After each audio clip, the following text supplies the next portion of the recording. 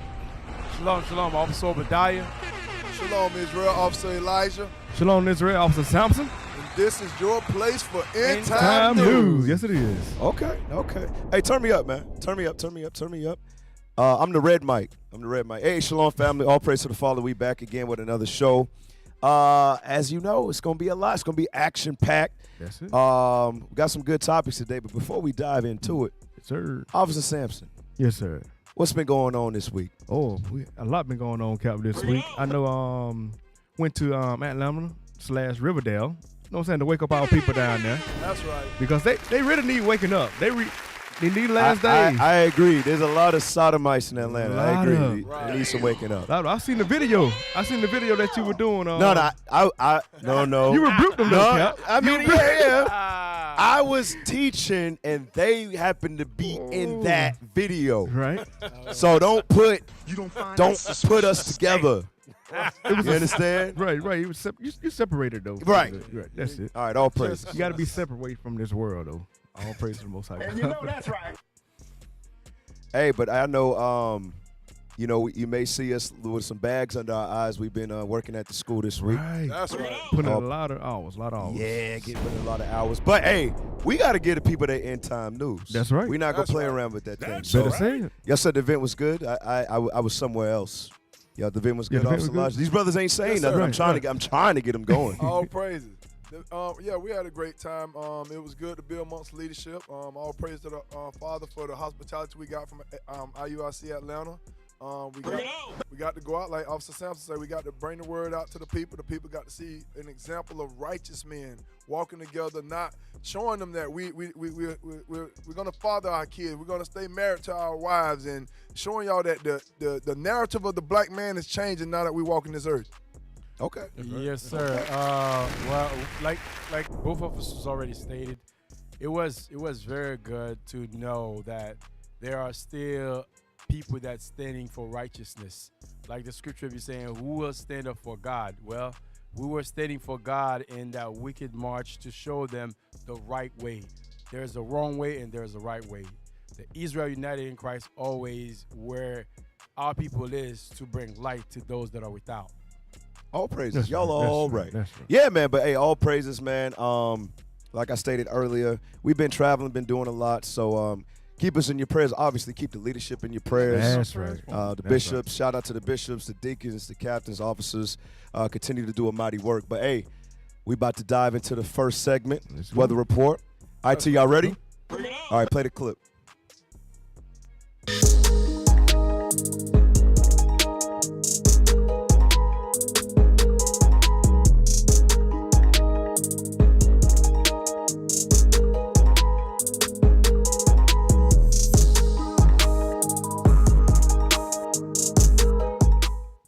All right, this is the World Weather Report brought to you by the Writings on the Wall radio show.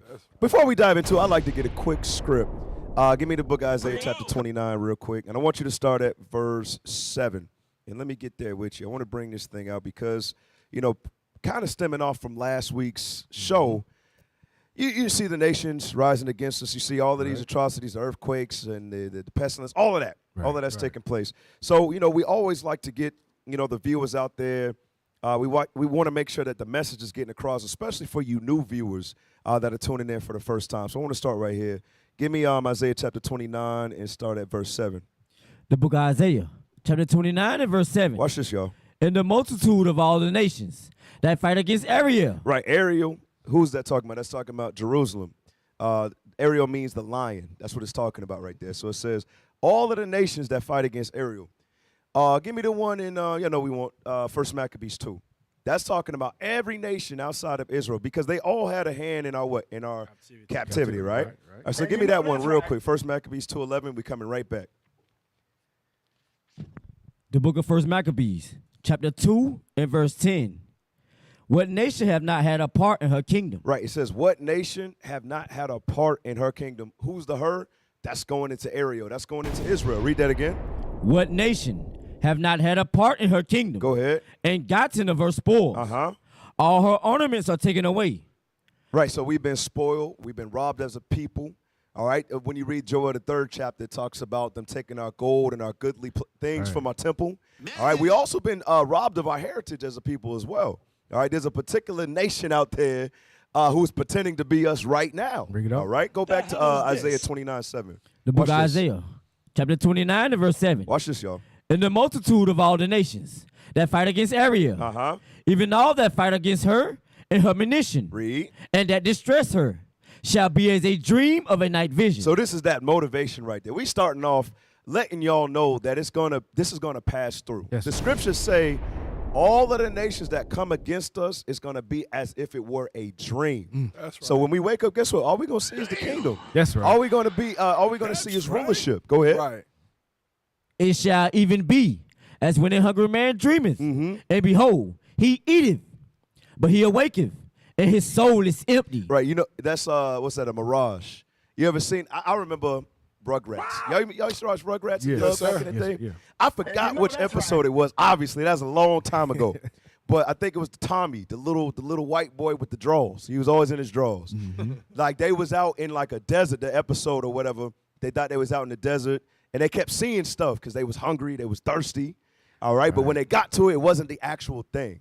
All right, so the scriptures say, it shall even be as when an hungry man dreameth, and behold, he eateth. So he dreaming that he's eating food, but he's not actually doing it. It's a mirage, read. But he awaketh, But he awaketh, read, and his soul is empty. and his soul is empty. Read on. Or as when a thirsty man dreameth, Come on. and behold, he drinketh. Right, he thinking he drinking because he's hungry, he's thirsty. So he's dreaming or imagining these things to satisfy his soul. Go ahead. But he awaketh, and behold, he is faint, He is faint. Read.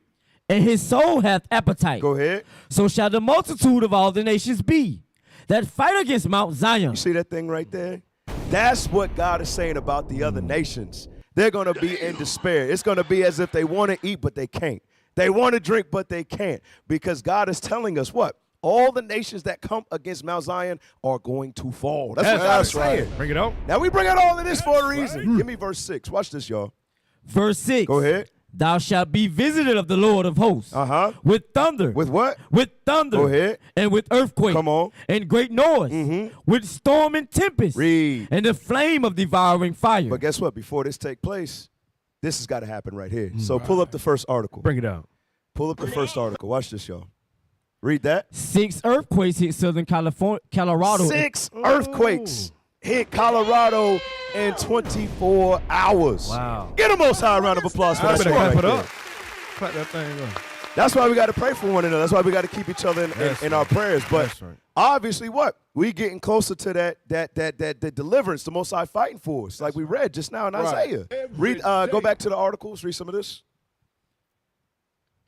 A swarm of 6 earthquakes have been detected just west of Trinidad since Thursday night, said Corey Reppenhagen, a meteorologist and journalist for 9 News in Denver.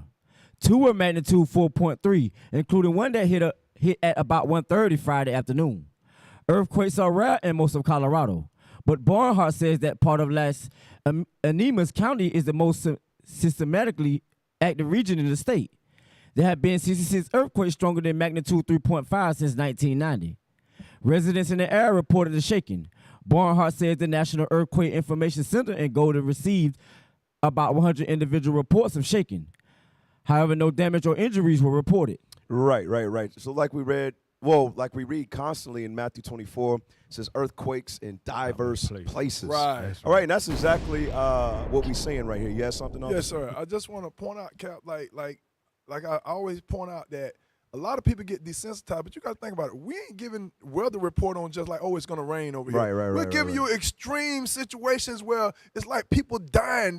This ain't normal, and we have weather every week that's showing you that this is abnormal. This is God doing, this is God doing work in the earth. People are dying. People are having to pay for the things that God said they're going to pay for. So as you watch this, I want you all to realize that God told us to give you warning from him. That's Ezekiel chapter 3. So we're just giving you all warning. Open your eyes. Give me that script. Ezekiel 3 and 17. Ezekiel 3:17. The book of Ezekiel, chapter 3 and verse 17. Read. Son of man, I have made thee a watchman unto the house of Israel. So understand, when you see the purple and gold out there on the corners and these parades out here on the streets, we are the watchmen of Israel. All we're doing, we're not going out there to ask you for money. We're going out there to give you warning. We're telling you what's going to happen. We're telling you what God said. He's tired of us in the midst of sin. Read. Therefore, hear the word at my mouth, and give them warning from me. Where's God's mouth? It's the Bible. God put his word in the Bible. His Bible is not going to change no matter how much you say God told you. It better be what God said in this Bible or it's a fault, it's a lie. Read. When I say unto the wicked, thou shalt surely die, and thou givest him not That's all I want. I just want to show you. God told us to give the people warning. So as y'all watching all these extreme weather events happening on the earth, and we're showing it to you in the scriptures. As you see this, we're warning you. Come back and keep God's commandments. That's what God said. If you wait too late, that's your fault. Right. You're too late. today. Don't wait too late. I want to show something to go along with what Cap was saying. When you see all these things, there is a spirit behind everything that the Most High God does. Okay, let me get Sirach chapter 39. I want to start at verse 26. Because you went to verse 7 in Isaiah. I want to touch up on it. Go ahead, read that for me. The book of Sirach, chapter 39 and verse 26. The principal things for the whole use. Read it again. The principal things for the whole use of man's life are water, fire, iron, and salt, flour of wheat, honey, milk, and the blood of the grape, and oil and clothing. So it says these things are for man's life. You need those things to function in society. Go ahead. All these things are for good to the godly. You see that? It says all these things are for good to the godly. So ideally, the godly man is supposed to benefit from these things. Go ahead. Right. So to the sinners. Because remember the story that you were given. You're saying it's kind of like a mirage. Like you feel like you getting good stuff, but due to what's coming, you're not going to have those good stuff that you're expecting to have. Why? Because you don't consider good. You don't consider righteous. Go ahead, read on. They are turned into evil. There be spirits that are created for vengeance. Read verse 27 again. Verse 27. All these things are for good to the godly. So to the sinners, they are turned into evil. You see that all the same thing that you see here can consider good for the godly, and it could also consider bad for those that are sinners. Finish it up. There be spirits that are created for vengeance, which in their fury lay on sore strokes. In the time of destruction, they pour out their force and appease the wrath of him that made them. That goes for your earthquakes. That goes for your tornadoes. That goes for your storm. All these things, God created them for vengeance to those that don't want to listen to his will. That's and guess right. what? As a recompense of your evil, no matter what happened, you always gonna get the worst part of it. Hey, also in that verse, You better read your when Bible. you read the things that are made for the good can be turned into evil. Right, Think about it. Go right. back to that verse real quick with the water and the fire. Read that for me. Verse 26. The principal things for the whole use of man's life are water, fire, iron, and salt. Right. Think about it. It says water. You have too much water, you'll do what?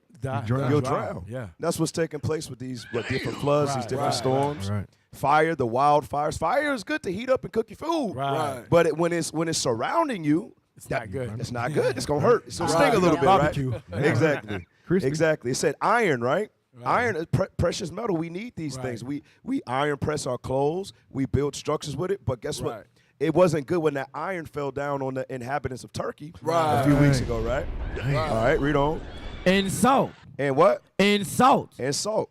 What I'm gonna use for salt? High blood pressure. Ooh, you better Too go much salt, ahead. too much salt. Too much salt. That's right. Exactly. Go ahead. Flour of wheat, honey, milk, and the blood of the grape. Gluttony, drunkenness. All right. That's just like the officer said. You know, when it comes to our people. Give me Micah. I want to show you something real quick.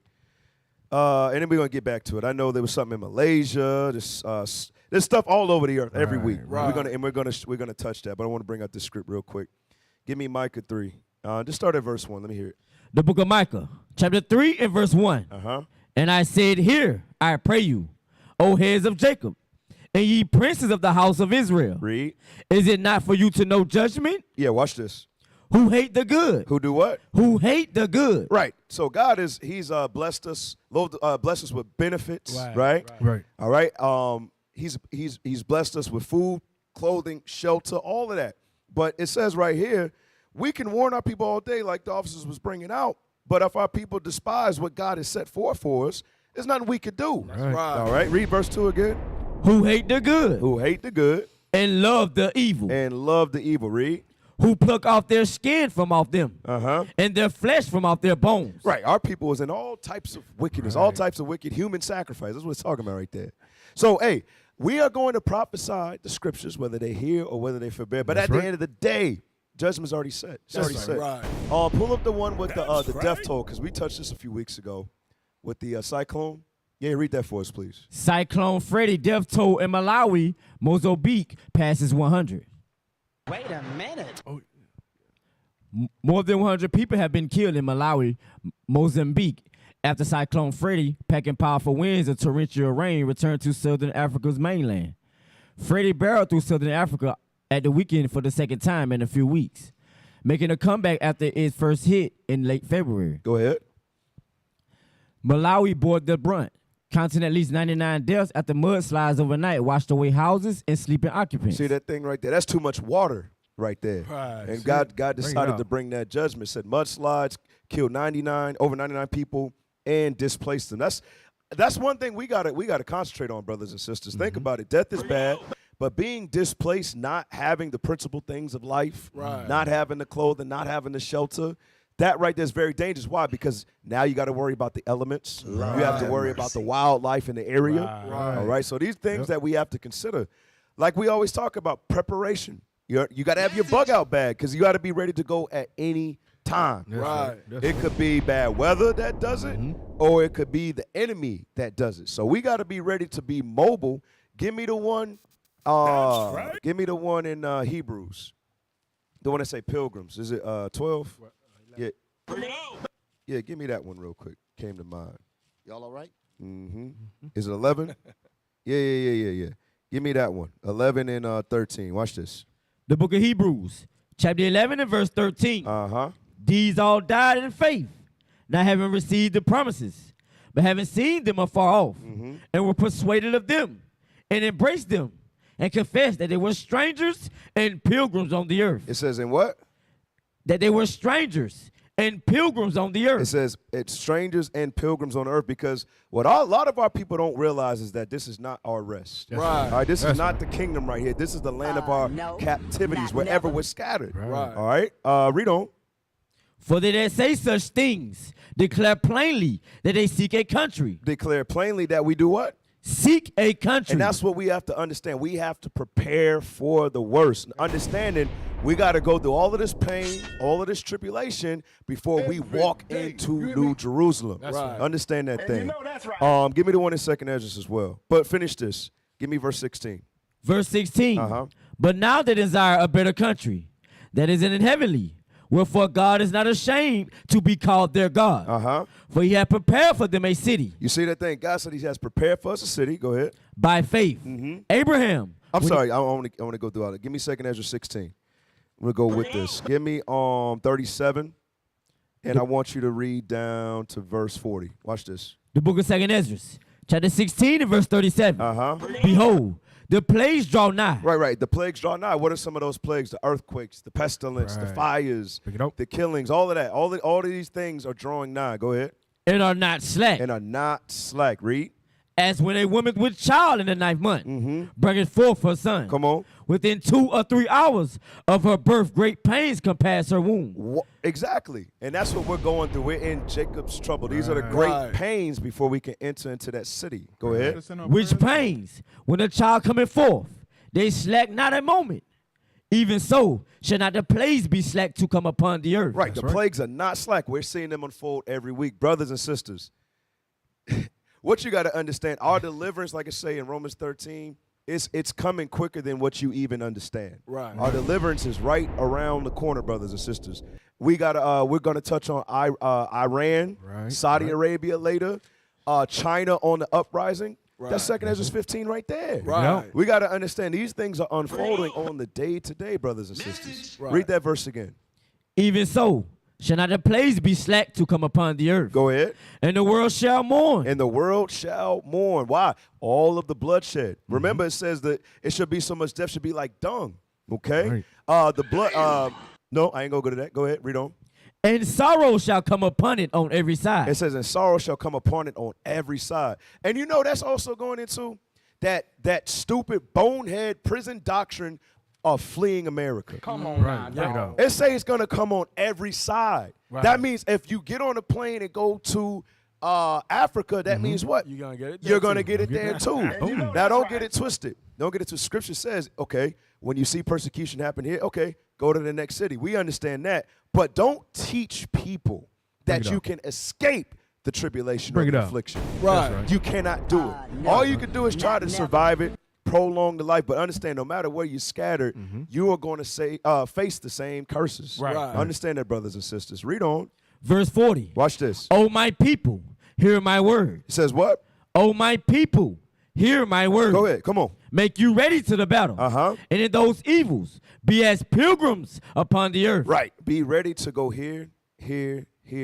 But understand, it doesn't matter. You're not gonna go to Egypt and now you good. Right. Nah, you may be over there for a month or so, and then it's gonna come over there too. Right. So But understand the that thing. You had something, officer? Yeah, I was finna just add to what you were saying. Like, as we watching these things happen, as families are getting displaced, as travail is happening in our lives, how do you best prepare yourself to survive something like this? Is it wait on America to come save you? Look at what happened in Flint when it came to our people situation. When it came to our neighborhoods, they're not gonna help us. When hurricanes hit neighborhoods that are mainly black, they're not gonna help you. That's why God said in Lamentations 4:17, you know what I'm saying? We depend on a nation that's not gonna help us. But give me Zephaniah chapter 2, verse 1. This is where you want to be at. You want to be gathering together with people who are keeping God's commandments, because the Bible says two are better than one. Hey, officer, You know that's right. God is allowing these things to happen. We're gonna have no choice. Right. You're gonna have no choice but to trust your brother and your sister. Right.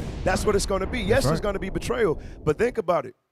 And I want y'all to understand this thing. Think about it, brothers and sisters. Be mindful. Obviously, when it says Sirach, was it 11? When it say, don't bring every man into thy house, right? 28, 29. Yes, sir. Obviously, be mindful. But at the end of the day, all of the hatred, all of the grudges, all of that, Right. okay, you want to keep that when it's popping off? Be my guest. Go ahead. But God is commanding us, don't forget your script. Yes, sir. Like you're about to bring out in Zephaniah 2. But I wanted to go to Psalms 110. Watch this. Ain't going to be no choice. It's either you're going to repent or you're going to die. Either or. That's all you're going to do. Psalms 110, and I think it's like 2 or something. I ain't looking at it. 3. Watch this, y'all. The book of Psalms, chapter 110 and verse 3. Thy people shall be willing in the day of thy power. There it is. It says, thy people shall be willing in the day of thy power. God, hey, we're going to have to put up a shut up in that day. Right. Because we're going to see all the atrocities. We're going to be touched. We're going to be hunted. Understand that thing right there. You still want to be mad? I don't mess. Okay, go ahead. You're not eating for 3 weeks. Right. How about Right. that? Because you didn't prepare accordingly. Right. Bring it up. These are the things that we got to be mindful of, Bring it up. because like the officer's about to bring out in Zephaniah 2:1, it says we have to gather together before the decree. Read the verse. Go ahead. You ahead. bring it out. I got some more. Go ahead and bring Bring it it out up. the scripture. Read that. The book of Zephaniah, chapter 2 and verse 1. As you're witnessing all of these things happening, as you're living in your comfortable life, listen to what God tells you to do before the things happen. Gather yourselves together. What did God say? Gather yourselves together. No, he said study at home. Gather yourselves together. No, he said I keep the Sabbath with only my family at my house. Gather yourselves together. Yea, gather together. O nation Oh, not what? desired. O nation not desired. So if you're an individual, like you're not following what God told us to do. God said the nation needs to gather together. What nation was he talking to? The nation of Israel. Yes, sir. So he's telling us what to do. So when travail happens, you got other brothers who can pick you up when you fall. You got other brothers who can help you when you, like Cap say, you may go through 3 weeks without eating because you on your own. But if you got other people amongst you, somebody may have something they can help you to eat with. So Better that's say why it. God tell us to gather together. Hey, you know what else I'll say to add on to what Cap was just saying? A lot of times, the Most High God will take away people that you may rely on as your comfort just to teach you how to learn to deal with one another. Like let's say if you used to have only one person you used to deal with, God said, "Oh, really? All right, let's see what you're gonna do now." He will move things out of your way just to show you when God is a mastermind when it comes to bringing you in. Like it says in Zephaniah, no, not Zephaniah, Hosea 5:15. It says, "In your affliction, you'll come back to Him." Right. What He'll do, He will move things out of the way. He will keep hitting you hard to see if you're gonna find your way back. But if you keep ignoring Him, then that's when it may become bad for you. Hey, go back to Zephaniah. We didn't read verse 2. So read 1 and 2 together. Watch this. The book of Zephaniah, chapter 2 and verse 1. Go ahead. Gather yourselves together. Yea, gather together, O nation not desired. Read. Before the decree bring forth. That's the key. A lot of times we just read verse 1. All right. There is how can we say? There's a stipulation. There is a time period called what? Grace. Right? There's a time period right now. God has given us a time period for us to get ourselves right, to apply the scriptures to its full potential. A lot of brothers and sisters, we always be like, why is this happening? Why am I going through this? Well, if you don't go through anything, the scriptures ain't true, right? Why you think all the laws are there? Why you think all of these scriptures and examples are here? Because we're going to have to face these things in our daily lives. That's right. All right? We're going to have to exemplify righteousness. We're going to have to apply what we're taught at some point. That's right. Okay? Read verse 2 again. Before the decree bring forth. Before the day passed at the chaff. What is this talking about? What's the decree? It's talking about the destruction. Right. The chaff is what? Getting burnt up. That's what that's going into, y'all. Right. All right, so understand, God is telling us what? To gather together before the destruction comes. That's right. Get it together before the destruction comes. Read. Right. Before the fierce anger of the Lord come upon you. Go ahead. Before the day of the Lord's anger come upon All you. right, I don't want to go all the way left because we still got to stay on, topic somehow, right? Yes, sir. All right, so let's go to the next one. What else we got for weather report? Floods caused by torrential rains hit 2 Turkish provinces, hit by an earthquake last month, killing at least 14 people and adding to the suffering of thousands of people left homeless. See that thing right there? Left homeless, nothing to go back to. Hey, and think about it. That also ties into you may have had a nice pantry. You may have stored up, and you had all types of food rations, all type of water and supplies wiped out. So if you didn't gather yourself together before it happened, You by yourself. You by yourself. Right. So that's what the scripture's telling you. That's what the scripture's telling you. If you want to be if you want to be that type of brother or that sister, it's not going to end well for you. So let's put aside the differences and let's apply these scriptures, brothers and sisters. Go back to the article, please.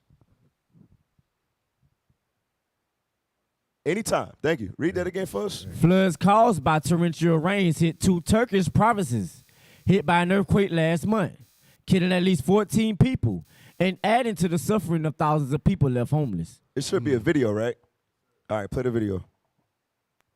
Ya Rabbi, söyle ya Rabbi. Ya Rabbi, sen merhamet et ya Rabbi. Ya Rabbi, sen merhamet et. Ya Rabbi, sen merhamet et ya Rabbi. Ya Rabbi, sen merhamet et. Ya Rabbi, sen merhamet et ya Rabbi. I used to see that in Haiti. Right. Stuff like that is very common. Stuff like that is very common for me growing up. I used to see every time when it rained heavy, we expecting to see big water flowing like that, like in the streets. And if you didn't live in a stable house, the chance of you make it out is slim. And if the water don't take you, the mudslide would take you. Those are very common in the island. Because they don't have like the drain sewer system to like the flow up under the water. That's why like what we were going over, all the stuff we're going over, like prepare. We must do that. Give me Isaiah 65 and 13. Bring it out. Because if you keeping these commandments in the faith of Jesus Christ, the black Messiah, you would know exactly what to do in these days because the leadership been going over and over. We are gonna prepare and things like that. Gather yourself together because we need this in these last days. Right. And you see the Most High, right. He turning up the heat. Right. He turning up the heat. Death toll is up the roof and everything. Let's get that. The book of Isaiah, chapter 65 and verse 13. Uh-huh. Therefore, thus said the Lord God, What he said? behold, my servant shall eat. He said, my servant shall eat. These are you so-called blasphemous Spanish Native American that keeping the commandments of the Most High God. Read. But ye shall be hungry. But you said you hungry. Read. Behold, my servant shall drink, but ye shall be thirsty. You see that these is the Israelites that prepared. These is Israelites prepared that trust in the Bible. They're coming back to their true nationality. Read. Behold, my servant shall rejoice, but ye shall be ashamed. You see that? In these days, God's servants shall rejoice. Because why? Because we put our trust in the Lord. He gonna fight for us. Right. That was it on that? Yes, sir. That's it. Okay, all praise. I hope you all right, Samson. You all right. Hey, yeah. So let's tie it in. We're about to go to the next segment. Officer, if y'all had anything else, go ahead and bring that thing out because even in the midst of all of these disasters, the hand of God is being shown. All right, we've seen that he's in the flood, he's in the storm. Okay, like it says in Nahum 3. But yet and still, you see all of this going on, right? All of these prophecies unfolding, all of these taking place. You still got something called a nigga. That's it. There's a such thing as a Negro code. Right. It still amazes me. Right. They act like none of this stuff is taking place. So throughout it all, this is your place for end time news, but we got to show you how our people are acting in the midst of all of this. Right. And with that, I say, play the clip. Oh gosh, IT. Come Oh on. my Gotta keep the gosh. spirit high.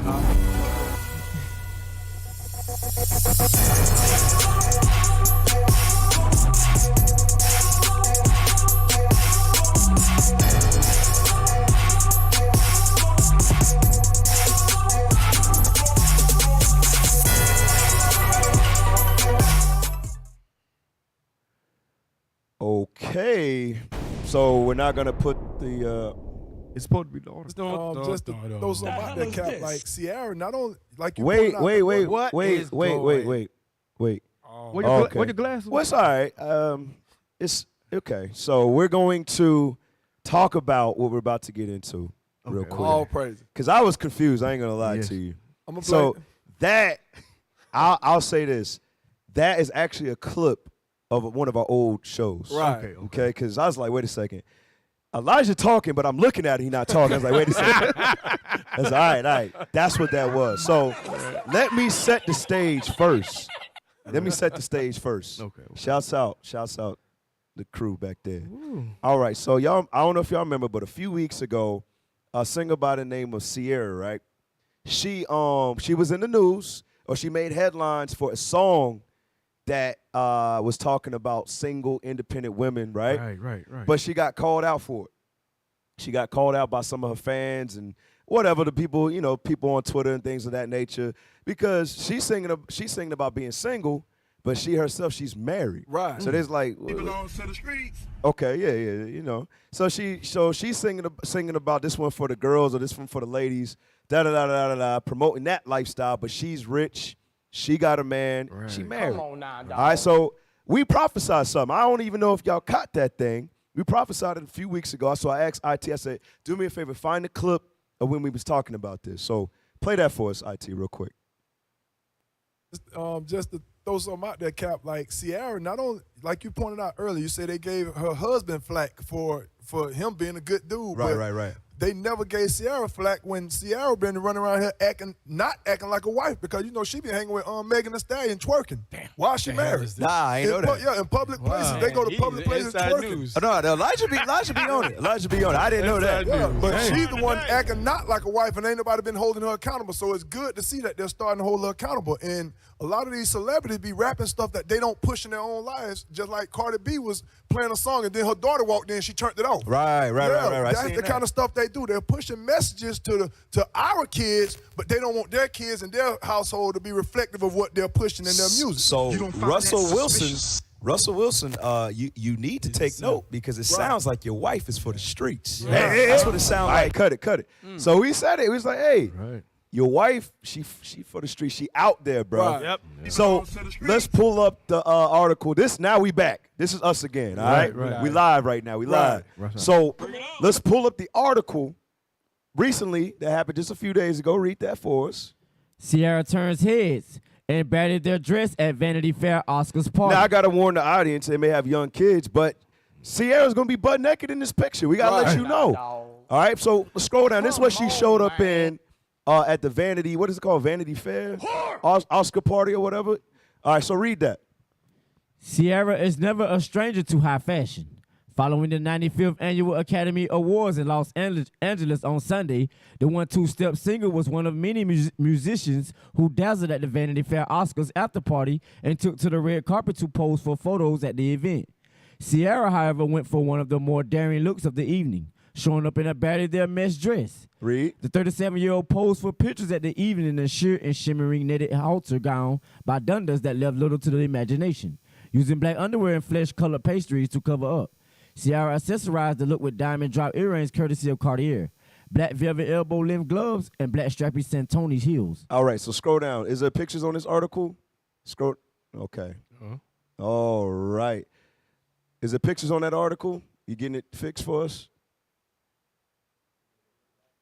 All righty. Scroll down. Right. So she's out there. She's married. Wrong. She's a married woman. And she showed up. A whole lot. Yeah. She showed up in public, butt naked. Hey, y'all got the picture of her standing next to Russell Wilson? Sure, that's simple. Hey, pull that up. Not the one I posted, but just pull one up. Her and Russell Wilson standing next to each other. The hell is this? So she got a nerve, bro. She showed up. But hey, give me Genesis 18. Bring it up. Before I just get on her, this is Russell Wilson problem Bring first. it out. Bring it out. This is his fault. Everything starts with the man. Right. All right, give me that Genesis 18. Should be 19 to 18. Read that. The book of Genesis, chapter 18 and verse 19. Go ahead. For I know him, that he will command his children. Right. The forefather Abraham. God said he knows that Abraham would command his children. Go ahead. And his household after him. And his what? Household after him. Hey, Russell Wilson, you not commanding your household. You're allowing your wife to go out literally ass naked. I'm sick of it. You got that picture for me? Pull up that picture real quick. Oh, gosh. You got to be kidding me. that one. You have to be kidding me. With, All right. close Just down. forget it, IT. Forget it. Go back to the article, please. Go back to the article. Follow me. Pay attention. Go back to the article. Go back. Oh, gosh. Scroll down for me, please. Faster, please. Like, follow me. Oh, gosh. Down. Keep going. I think that was it on the article. So let's just go with the next picture that we have lined up for me. Oh, gosh. Pray for IT. All right. So, yes, that's the picture I wanted, but I wanted the single version. Right. So we're going to deal with it. I was referring to the picture on the right. Give me Sirach real quick.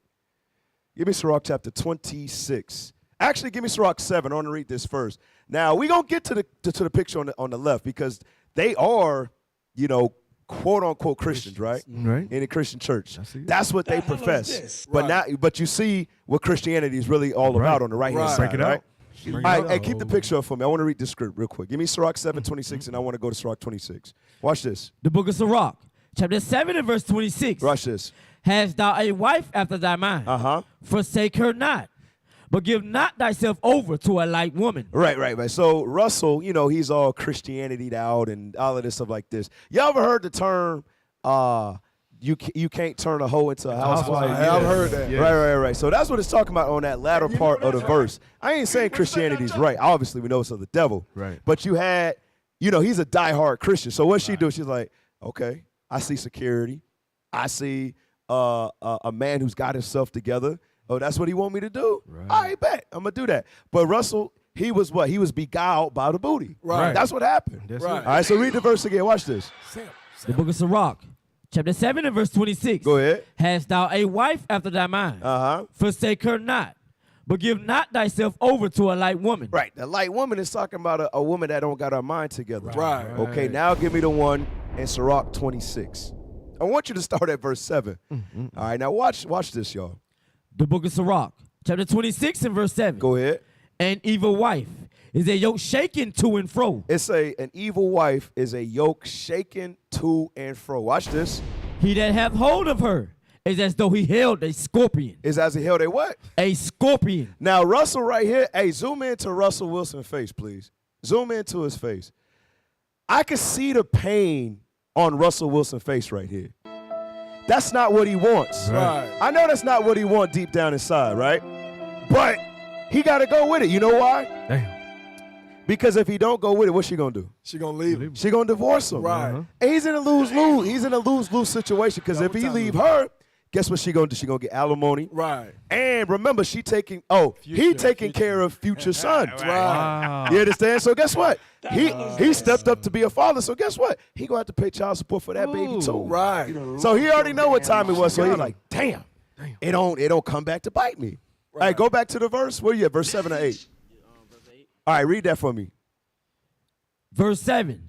An evil wife is a yoke shaken to and fro. Go ahead. He that have hold of her as though he held a scorpion. Read. A drunken woman. And they got her abroad. It say a what? A drunken woman. And they got her A abroad. gatter abroad. Gatter abroad. Someone who can't stay home. Right. She's from this party. Rocking with what's her name? Megan Thee Megan Thee Stallion. We got those videos too. Read. Cause of great anger. Cause of what? Great anger. I can see the pain. He ain't gonna voice it because that's not what America's pushing. All right, but he's angry. He's not happy with that. He's just going with it. Go ahead. Right. And she will not cover her own shame. She will not what? Cover her own shame. Zoom back out. Zoom back out. You see that? The Bible's a true book. That's right. And say what? These are the characteristics of an evil wife. Right. To the point where she's literally butt naked right next to her husband. Right. You Hey. hear something? Yes, sir. Go ahead. You said something earlier when you quoted Ludacris. You cannot turn a hoe into a housewife. That's true. That's true. And what you're seeing here. Wait a minute. Am I saying it wrong? Hey, if I said it wrong, forgive me. All right. What's funny about that is that obviously from the beginning he knew what he was putting himself into, but you know how society view things. You know, to him he think that is cool. But let's see what the scriptures say. How to go along with what you were bringing out to show the characteristic of an evil woman. Give me Proverbs chapter 7 and verse 10, because God give us the guidance of things to look out for. This is Solomon's mother giving him advice on how to watch out for a wicked woman. Go ahead. The book of Proverbs, chapter 7 and verse 10. And behold, there met him a woman with the attire of an harlot. The first thing that we see, obviously, the clothes that she got on belonged to a harlot, a whore. What clothes? You're right. Hey, she got no clothes on. Right. Go ahead. And subtle of heart. Uh-huh. She is loud and stubborn. Uh-huh. Her feet abide not in her house. That goes along with her going partying, doing the things that even single sisters shouldn't have no business doing, are doing. Go ahead. Now is she without, now in the streets, and lieth in wait at every corner. He belongs to the street. So she caught him and kissed him. There you go. She caught herself one, a simp who was not paying attention, didn't see those red flags saying, yo. Oh, I bet he see it now. It's too late now. Too late. Too late. Go ahead. Hey, Cap, like what you were pointing out, Cap, he don't look happy, but think about how happy he gonna be when they're walking by and he looking at the men, look at his wife. Like, please believe, these ain't righteous men that they're amongst. They're gonna be looking at his wife because she's showing everything that they want to see anyway. So give me that. What Officer Obadiah just brought out, the attire of a harlot. He was talking about the attire of a harlot, which was what she's wearing. In Sirach, in Sirach 19, verse 29, it talks about a man may be known by his look. So the same thing applies to her. So if she has the look of a harlot, in her spirit, she's a harlot. So give me that in 1 Corinthians chapter 6, verse 15. We're going to see what God said about a harlot in marriage. Let's see if Russell was actually righteous in deciding to marry someone who's got the attire of a harlot who is showing what she is. Read that. No. The book of 1 Corinthians, chapter 6 and verse 15. Read. Know ye not that your bodies are the members of Christ? So God is telling us our bodies are the member of Christ. He's talking about the Israelites. Go ahead. Shall I then take the members of Christ and make them the members of an harlot? Go God ahead. forbid. What? Know ye not that he which is joined to an harlot is one body? So God is telling us you shouldn't be joined to a harlot. If she's a harlot before you marry, you probably don't want to be with her. Wait. You want to marry. Go ahead. I'm sorry, finish your statement. Go ahead. So this is showing you this is what the world is not teaching our brothers. They're not teaching our brothers what to look for in a woman, how to get married, what's a righteous woman. They're not teaching our sisters what to look for in a man. So therefore, we have situations like this where I'm pretty sure he probably had a good mindset on trying to find a good wife. Probably wanted to be a good husband, but because he wasn't taught right, because he wasn't taught right, he went with the lust. He lusted after a whore, and now this is what you end up with. Well, you have Christianity to blame. Right. Yeah. That's crack? the issue right there because Christianity don't teach us. Right. They don't teach anybody. Right. They don't put a separation between what's right and what's wrong. Bring it on. I know. Hey, it is what it is. I'm Judah. Y'all know what it is. Majority of us grew up in the Baptist church or Church of God in Christ or whatever, and we had a lot of. I know I had a lot of questions coming up.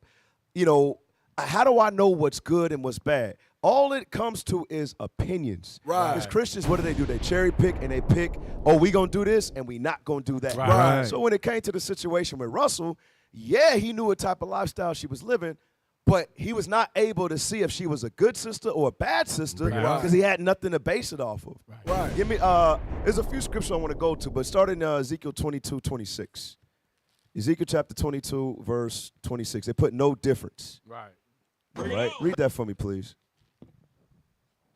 Thumbs, you all right? The book of Ezekiel. Shouts out to Officer David. Right. Go ahead. The book of Ezekiel, chapter 22 and verse 26. Come on. Her priests have violated my law. That's what it's all about. These so-called preachers. I have a strong feeling that Russell Wilson's pastor was white. I'm pretty sure. He seems like that type of guy. Right. All right, but read it again. Her priests have violated my law. Go ahead. And have profaned my holy things. Watch this. They have put no difference between the holy and profane. That's the issue right there. That's why Russell couldn't see. Obviously, if it smelled like it looked like, obviously. It is. Right. Yes, It is. that's what it is. what it But is. now it's being manifested even more. We'll take a quick call.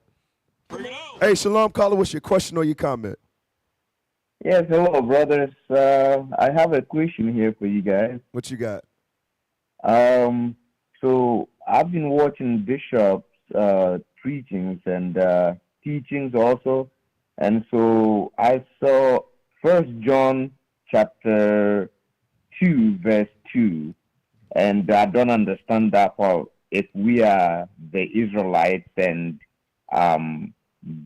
Jesus came for us only. So, 1 John chapter 2 explains something different there. So, could you guys read it for me? Okay, where you calling from, bro? This is Kansas City.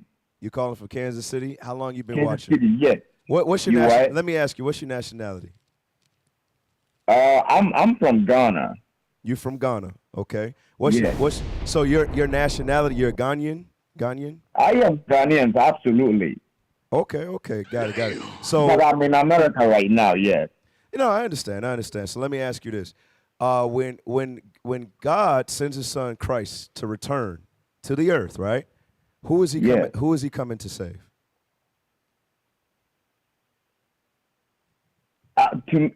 Before I thought he's coming for the whole world, but then I've been listening to Bishop and you guys, and so I'm like, okay, he's coming for just Israelites, Okay, which is us. So you learning, you're watching. Okay, so let's go to 1 John 2. Because I watch you guys every single day. All praise to the Father. We're gonna deal with you. We're gonna deal Every with you. single day. I don't get tired of watching you guys. All right, I read love that. it. Read the verse. The book 1 of John 1 John- chapter 2, verse 1. Read that. The book of 1 John, chapter 2 and verse 1. Go ahead. My little children, these things write I unto you, Go ahead. that ye sin not. And if any man sin, we have an advocate with the Father. We have an advocate with the Father. Who's the we right there? When it says we have an advocate with the Father, who's the we? I'm guessing. So read it again from the top. Israelites? Yeah, the Israelites. That's what it's talking about contextually. All you got to do is just stay in context. All right. So read verse 1 and 2 together. My little children, these things write I unto you, Go ahead. that ye sin not.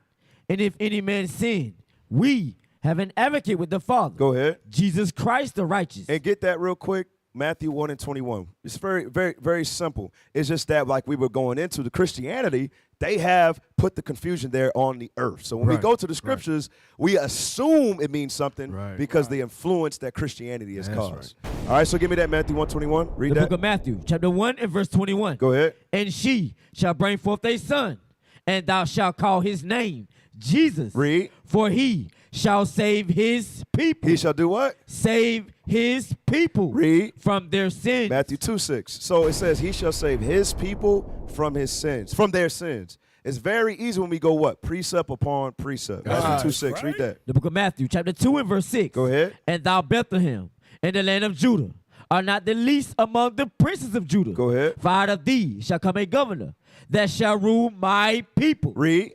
Israel. So the people of God, his people, my people, those are the Israelites. That's right. Now John 14 and 6. Then we're coming right back to 1 John. All right, so I hope you're taking notes. I hope you're writing these things down, my brother. John 14 and 6. Read that. Come on. Book of John. Oh, he on point. He on point. Go ahead. Chapter 14 and verse 6. Come on. Jesus said unto him, I am the way, the truth, and the life. He says, Christ says he's the way, the truth, and the life. Read.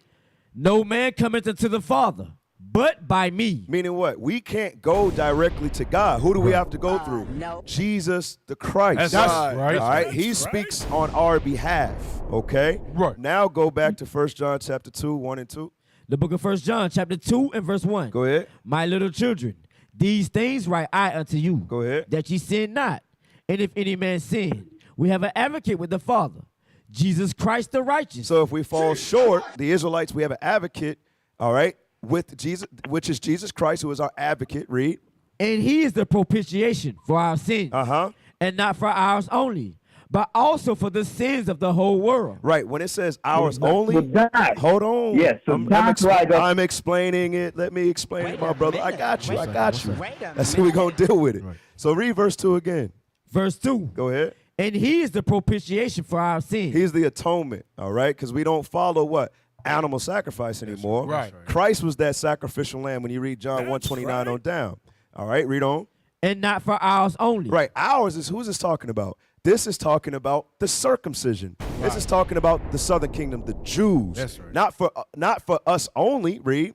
But also for the sins of the whole world. And for the sins of the whole world of Israel. That's Give me that right. in Isaiah 45:17. Then I want John 11, and I'm going to show you that, bro. So you shouldn't be confused after today. All right? So give me that, Isaiah 45:17. The book of Isaiah, chapter 45 and verse 17. Go ahead. But Israel shall be saved in the Lord with an everlasting salvation. It says, but Israel shall be saved in the Lord with an everlasting salvation. Read. Ye shall not be ashamed. Go ahead. Nor confounded. Nor confounded. World without end. World without end. Right here in this verse, guess who the world is? The nation of Israel. That's All right, he's talking about the whole nation, not just the southern kingdom or the Jews. Now give me John chapter 11. Okay, I'm going through this because I want to make sure you're not confused, okay?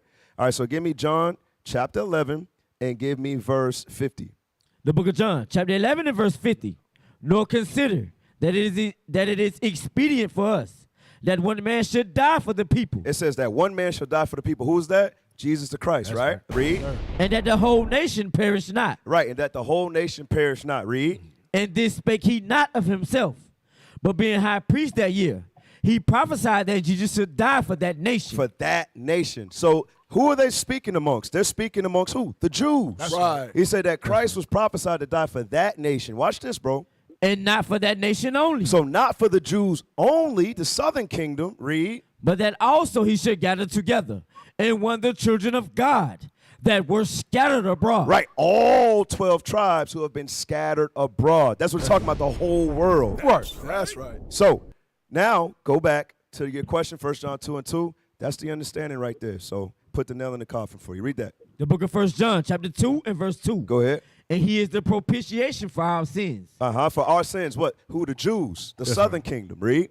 And not for ours only. Not for the southern kingdom only. Read. but also for the sins of the whole world. But for the sins of the northern kingdom and those scattered abroad as well. That's what that's talking about, bro. So I hope you understand that thing. We got to get back to today's topic. Thank you for calling in. Thank you so much. All Makes praise, sense. all praise to the Most High. All right, hey, get back to that topic. We not done going in on Sierra in the simp. Bring it out. We ain't done with that. Right. All right, go back. The book of Ezekiel, chapter 22 and verse 26. Yeah, that's what it was bringing. Yeah, read that. Her priests have violated my law and have profaned my holy things. They have put no difference between the holy and profane. Hey, that's why Russell Wilson, he couldn't tell the difference between a righteous woman and Sierra. Right. Because he has nothing to stand by. Right. Now, I got to hit this one. I'm going to let y'all open. I know y'all want to get on it too. And I know maybe some more callers want to call in, but I got to hit this one first.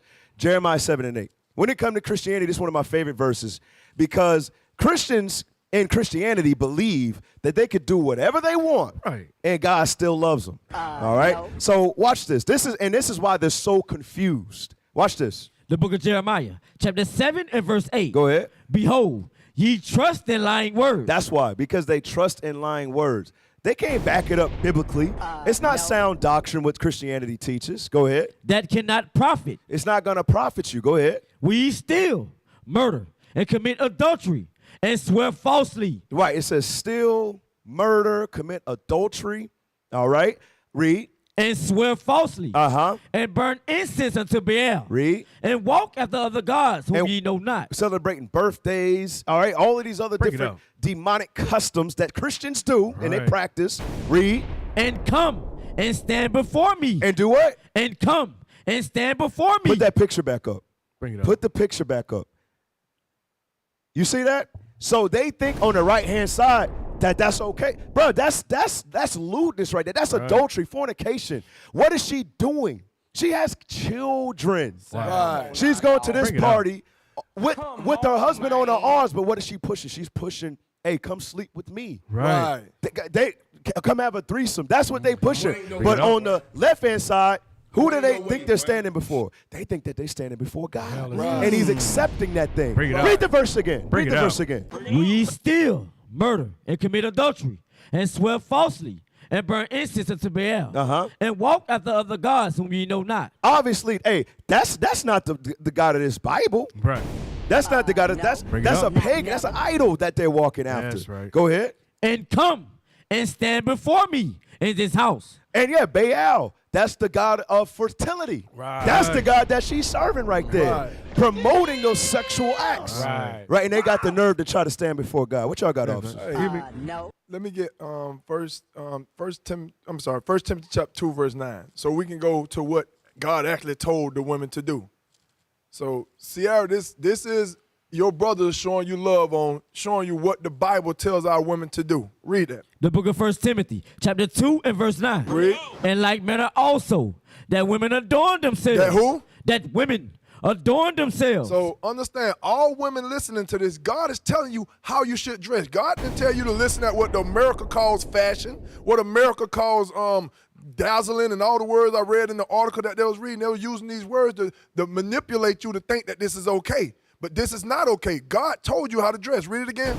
In like manner also, that women adorn themselves in modest apparel. So God gave us specific instructions on how women should dress. Modest apparel. That's apparel that's not attracting any sexual attention. Your outfit was the opposite of how God said dress. Last scripture. Give me Zephaniah chapter 1 verse 8. So you can understand that God is going to judge all of those who's dressed strange when he comes back. See, a lot of people don't think they're going to be judged for the way they dress. You're going to be judged for the way you dress when Christ comes back. Don't think that come as you are, that's Christianity, like Kat was just bringing up. Christianity is going to cause a lot of people to burn in hell. Read that. The book of Zephaniah, chapter 1 and verse 8. Read. And it shall come to pass. This is a future prophecy. This is going to happen. It ain't happened yet, but it's going to. Read. In the day of the Lord's sacrifice. So when Christ come back, that I will punish the princes and the king's children, and all such are, and some such, and all such as are clothed with strange apparel. So if you don't know the apparel that God told you to wear, you're gonna be punished when Christ come back. God told women not to wear pants. God told women to dress modestly. God told us to put fringes on our clothes. And if you're not fitting those instructions, you're gonna be punished when God come back. Hey, real quick, we got those. You alluded to some videos before with her and Megan and Stallion. I want to show those videos, man. All praise. We got a call. Yeah, we'll take a quick call. Hey, Shalom caller, what's your question or your comment? Yes, sir. Shalom. My question was, when a person sins, do they pray for forgiveness to Jesus Christ, and then Christ talks to the Most High for us? Yeah. Or So, do we pray you go to the Father in the name of His Son, Jesus the Christ. Go back to John 14:6, just in case there was any confusion right there. Watch this, y'all. The book of John, chapter 14 and verse 6. Go ahead. Jesus said unto him, I am the way, the truth, and the life. No man cometh unto the Father but by me. Right. So when if we do fall short, that's our advocate. So we ask God for our forgiveness. Okay. That's right. Like when you read Matthew the 6th chapter. Let's get that. Let's get Matthew 6 and 9. All right. You can't never read too much Bible. That's right. All right. You got to speak Bible. All right. Read that, please. The book of Matthew, chapter 6 and verse 9. After this manner, therefore, pray ye, our Father, which art in heaven. Right, so you go to the Father. That's why he cleared it up in John 14 and 6. Yes, we pray to God, the Almighty, the creator of heaven and earth. Read. Hallowed be thy name. Thy kingdom come. Come on. Thy will be done in earth as it is in heaven. Give us this day our daily bread. Go ahead. And forgive us our debts as we forgive our debtors. Right, that's asking for forgiveness. If you happen to fall short, you go to the Father in the name of His Son, Jesus Christ, John 14 and 6, and then give me Romans 8 and 34 to go with that. All right? Romans chapter 8 and verse 34. Watch this. The book of John, chapter 14 and verse 6. No, Romans chapter 8, verse 34. The book of Romans, chapter 8 and verse 34. Come on. Who is he that condemneth? Is it Christ that died? Yea, rather, that is risen again, who is even at the right hand of God. Watch this. Who also maketh intercession for us. You see that? Who also maketh intercession for us. That's right. All right, so he's like, like the gatekeeper. We can't go directly to the Father. We have to go through Christ, and He will deliver that message for us. Okay, you understand that? That's right. Okay, so we pray to the Father in the name of His Son, Jesus Christ. Yes. It gets delivered by Christ. That's correct. So that's how He's the interceptor between man and God. That's correct. Okay, thank you, sir. All praise to the Father. All praises.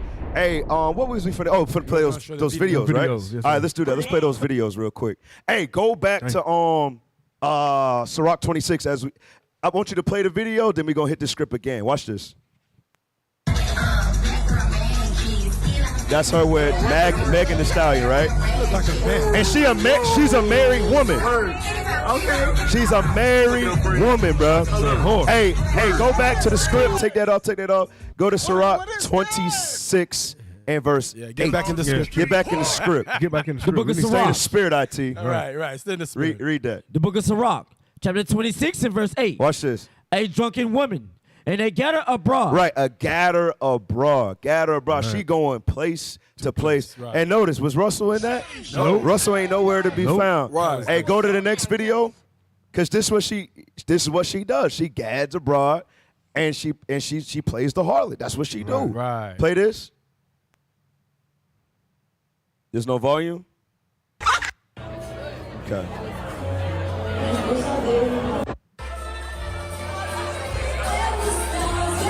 So it say Megan Thee Stallion. No, play it. And Sierra, they're in Italy together. So they're about to come up next.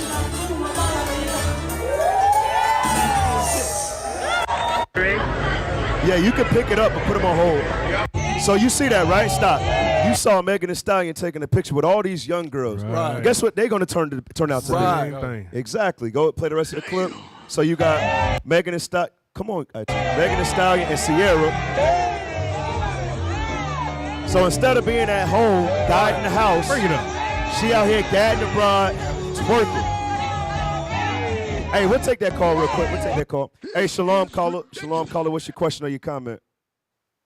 Hey, Shalom, Captain. Hey, Most High Christ bless you. Christ bless. This brother Joseph. With about that picture where they praying together, that's kind of strange. I know when me and my wife pray together, you know, if I kneel down, she'll kneel down with me. Or if I'm standing, we stand. He's on his knees, and it just looks crazy to me. You don't find that suspicious? Hey, that's a good point you just bring up. Yeah, that looks crazy, man. She got the dominion over him. Right. Yeah, exactly. Hey, Russell Wilson just happy she came that day. Right. He said, "Oh, she came. Thank you, Lord. Thank you." Right. Also, you know, and there's a scripture say a wicked woman is given to a wicked man, or I'm butchering it, but no, you're right. Captain, you know what I'm talking about. Right. So we don't know what kind of demon time that Russell Wilson is on. You know? Well, he believes in white Jesus. Right. He believes in white Jesus. That's the demon right there. You know, there you go. So he got a lot of money. So we don't know what kind of things he's into. Like, it looks like he's a simp, but we don't really know what's going on behind the scenes. And that's all I got. Shalom. Hey, all praise. Thank you for calling in. Now, that's an excellent point.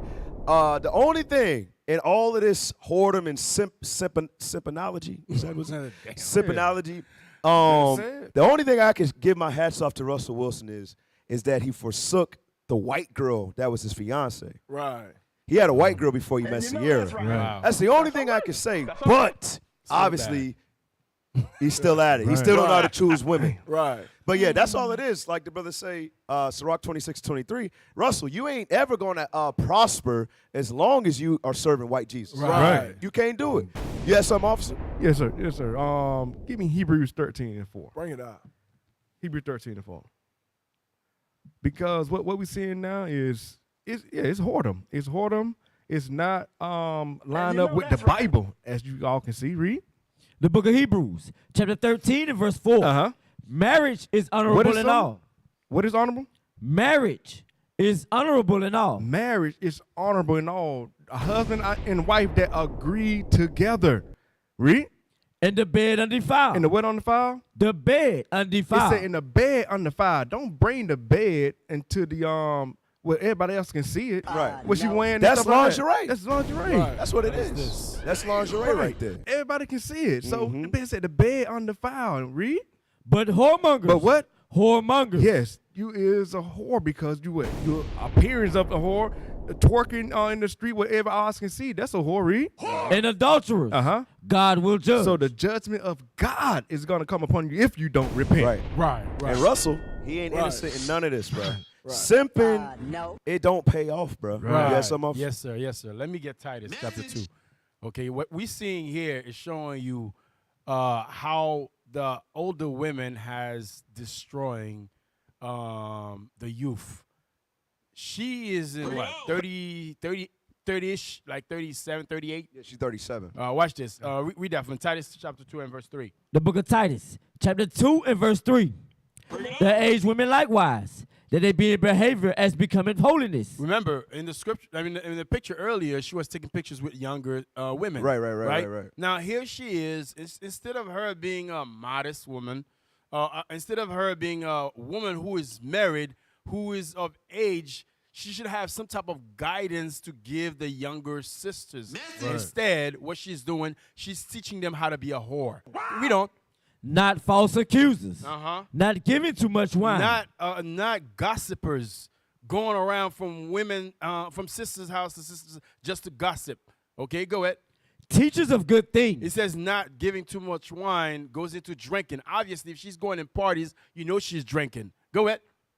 Teachers of good things. Teachers of good things, like teaching from the Bible, teaching God's word. Go ahead.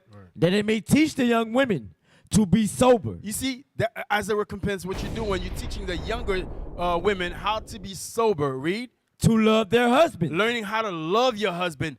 This generation don't know how to love husband. Right. They are ratchets. Go ahead.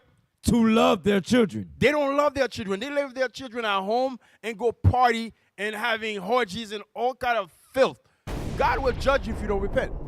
Hey, we got a call? Yeah, we'll take a quick call. Then we probably gonna move on. No. There's more. We got more. Right. We got more. She got a lot. All right, we'll take a call real quick. Hey, Shalom caller, what's your question or your comment? Comment. Did you know Russell Wilson's dad is white, actually? Nah, I ain't know that. Play. Russell yeah, Wilson's look it up. Russell Wilson, so his I don't know father's white. if she should be with him. Nah, somebody looked it up. I ain't know that.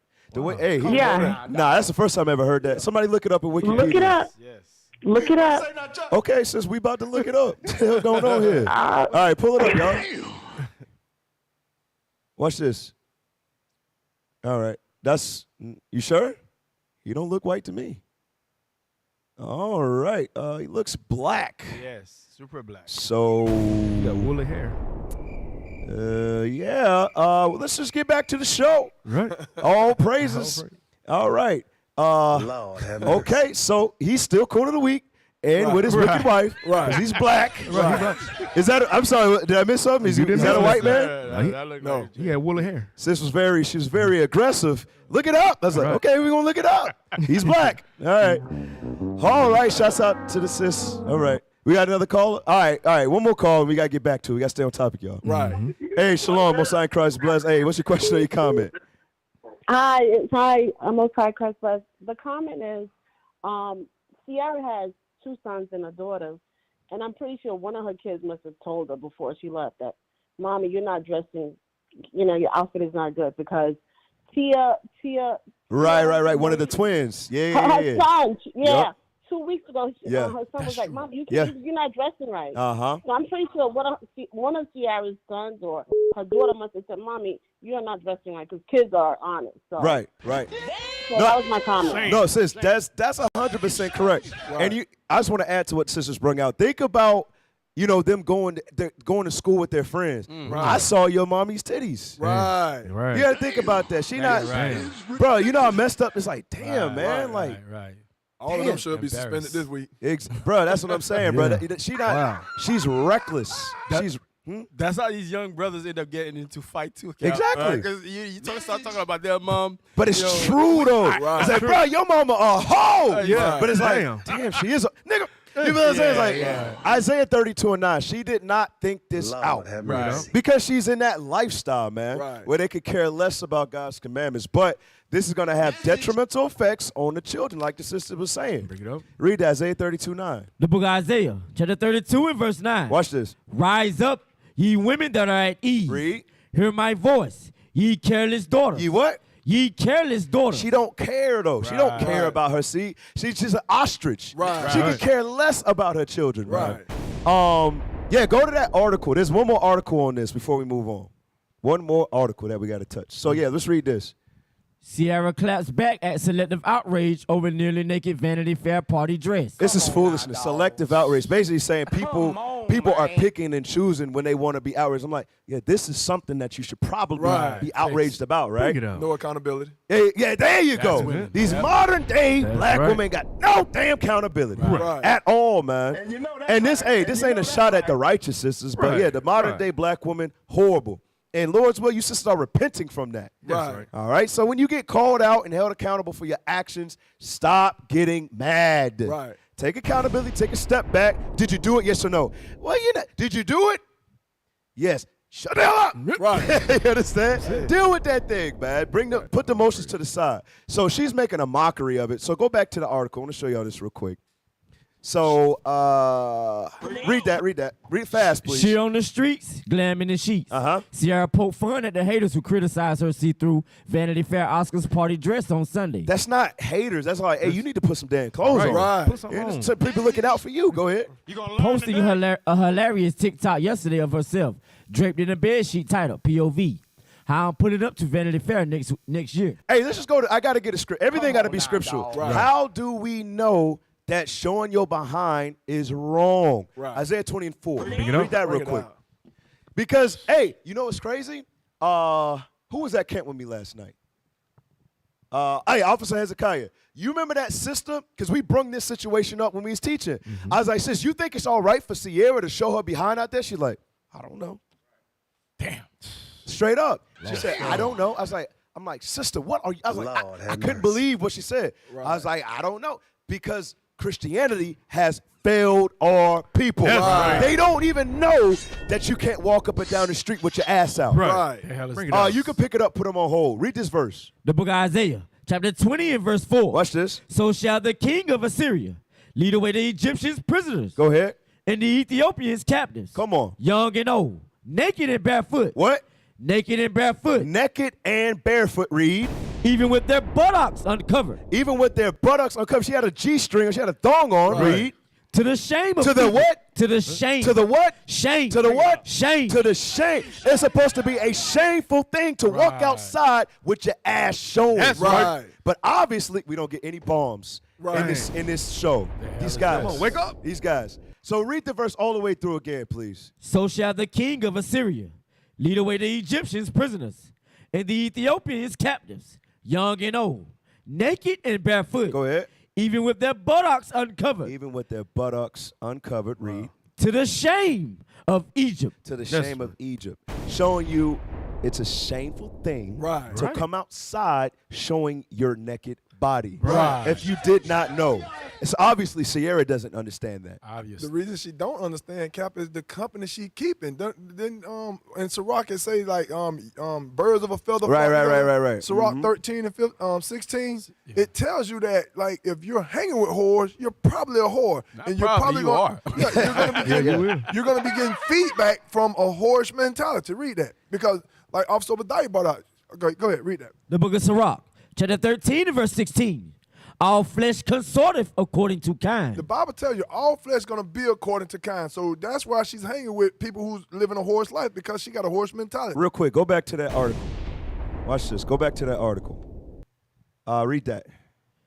The Level Up singer 37 rocked a pair of dark sunglasses in an ivory sheet wrapped around her body, striking a series of poses as audio of photographers calling out her name played over the clip. Calling out her name, playing over the clip. Scroll down a little bit more.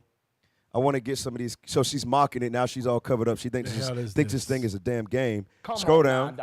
Scroll down. Scroll down. All right, read that.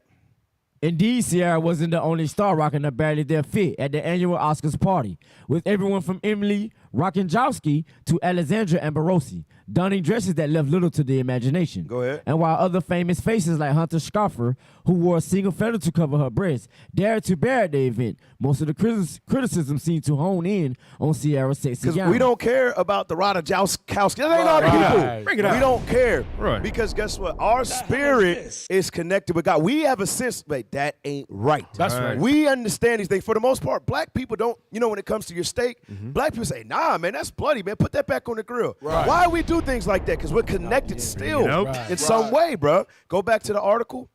We don't care about the other people. That's why we're coming at you, Sierra. All right, read that. Nah, that's not how. Read that part. Nah, that's not how you represent the king on your own. You see that?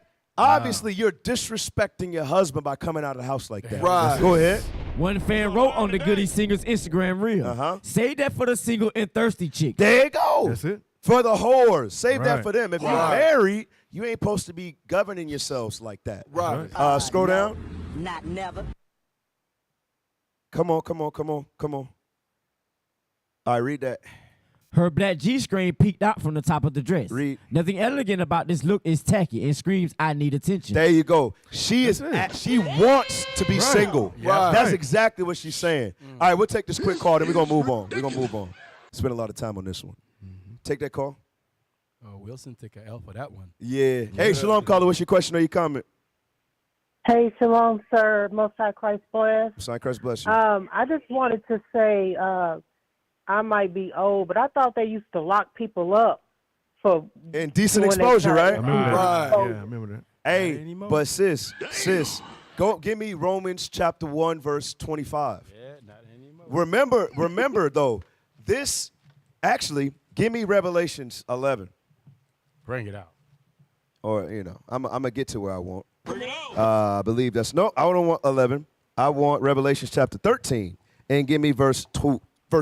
And then I want Romans 1 and 25. Watch this, y'all. The book of Revelation, chapter 13 and verse 2. Come on. And the beast, which I saw, was like unto a leopard. Was like unto a leopard. Who's that leopard in the vision that Daniel had? That leopard is Greece. Right. Okay, watch this. And his feet were as the feet of a bear. The feet of a bear. That was Persians and Medes. Go ahead. And his mouth as the mouth of a lion. That's the Babylonian captivity, the lion. Go ahead. And the dragon gave him his power and his seat and great authority. Right, and the devil gave him his seat and great authority. Who's this talking about? The United States of America. The reason why we're going to this verse is to show you that the United States of America, they encompass all of the characteristics and traits of all the other great empires, right? Right. Now give me Romans chapter 1, verse 25. To go with what the sis was bringing out. Yes, at one point, there was a such thing as indecent exposure. As you can see, that's going away. That's right. That's going away. Why? Because it's going right back to the way it used to be in Greece and Rome. Right. Okay?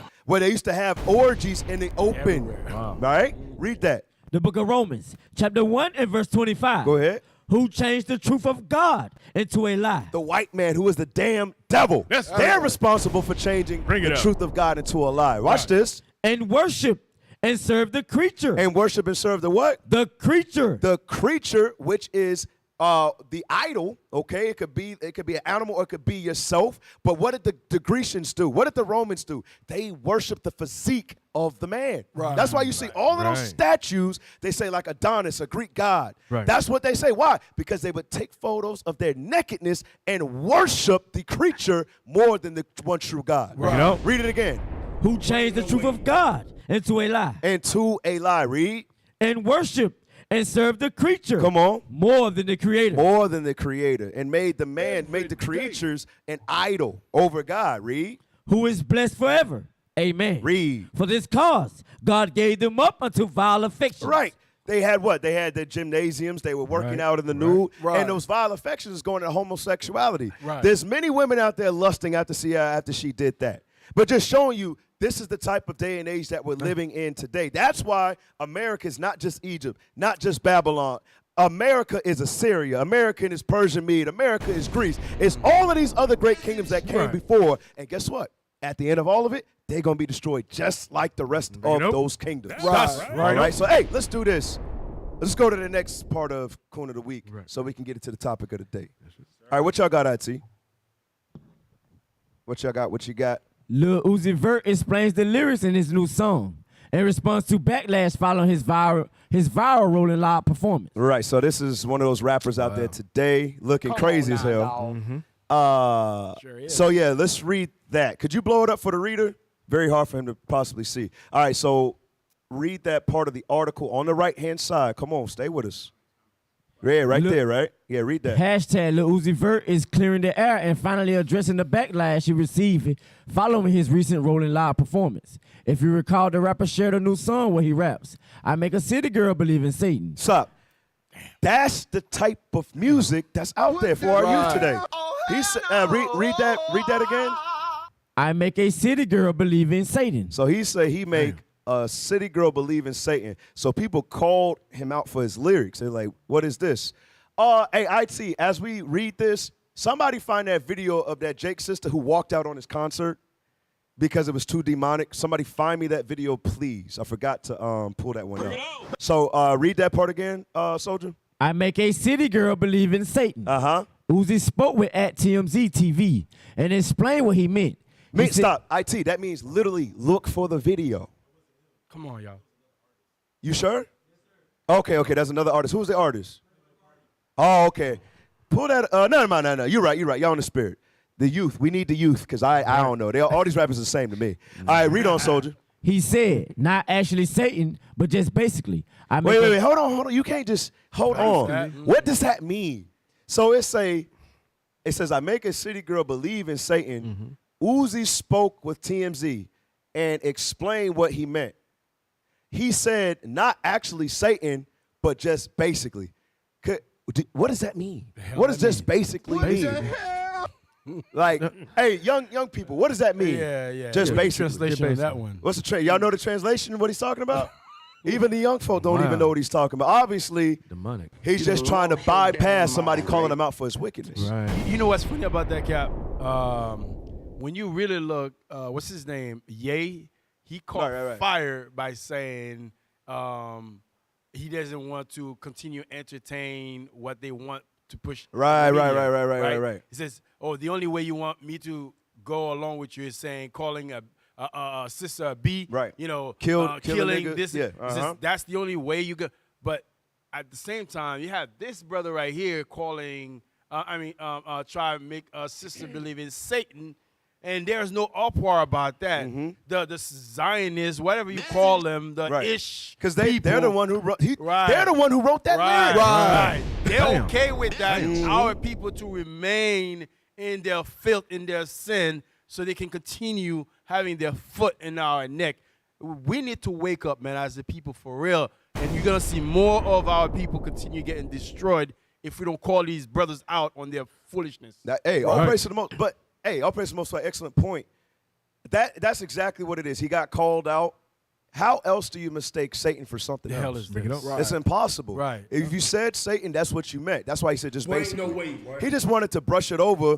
That's that mind control. You know, like Esau, you'll ask him direct questions, but they will never answer you directly. They're good at that. Hey, wait a second. Hey, I said that. Yeah. Next question. Or say, okay. Hey, what do you mean by this statement? That's true. All right, so let's deal with this. That's how they do. That's good. Exactly. His PR, public relations. Right. That's what they told him to do. They said, say something like that, don't address it. Right. And guess what? Like Officer just brung out, nobody's going to keep talking about this. Right. Because who controls the media? No. The issues. They control the media. Go back to it real quick. Read that. I make a city girl believe in Satan. Uzi spoke with at TMZ TV and explained what he meant. He said, not actually Satan, but just basically, I make a girl do whatever I say so.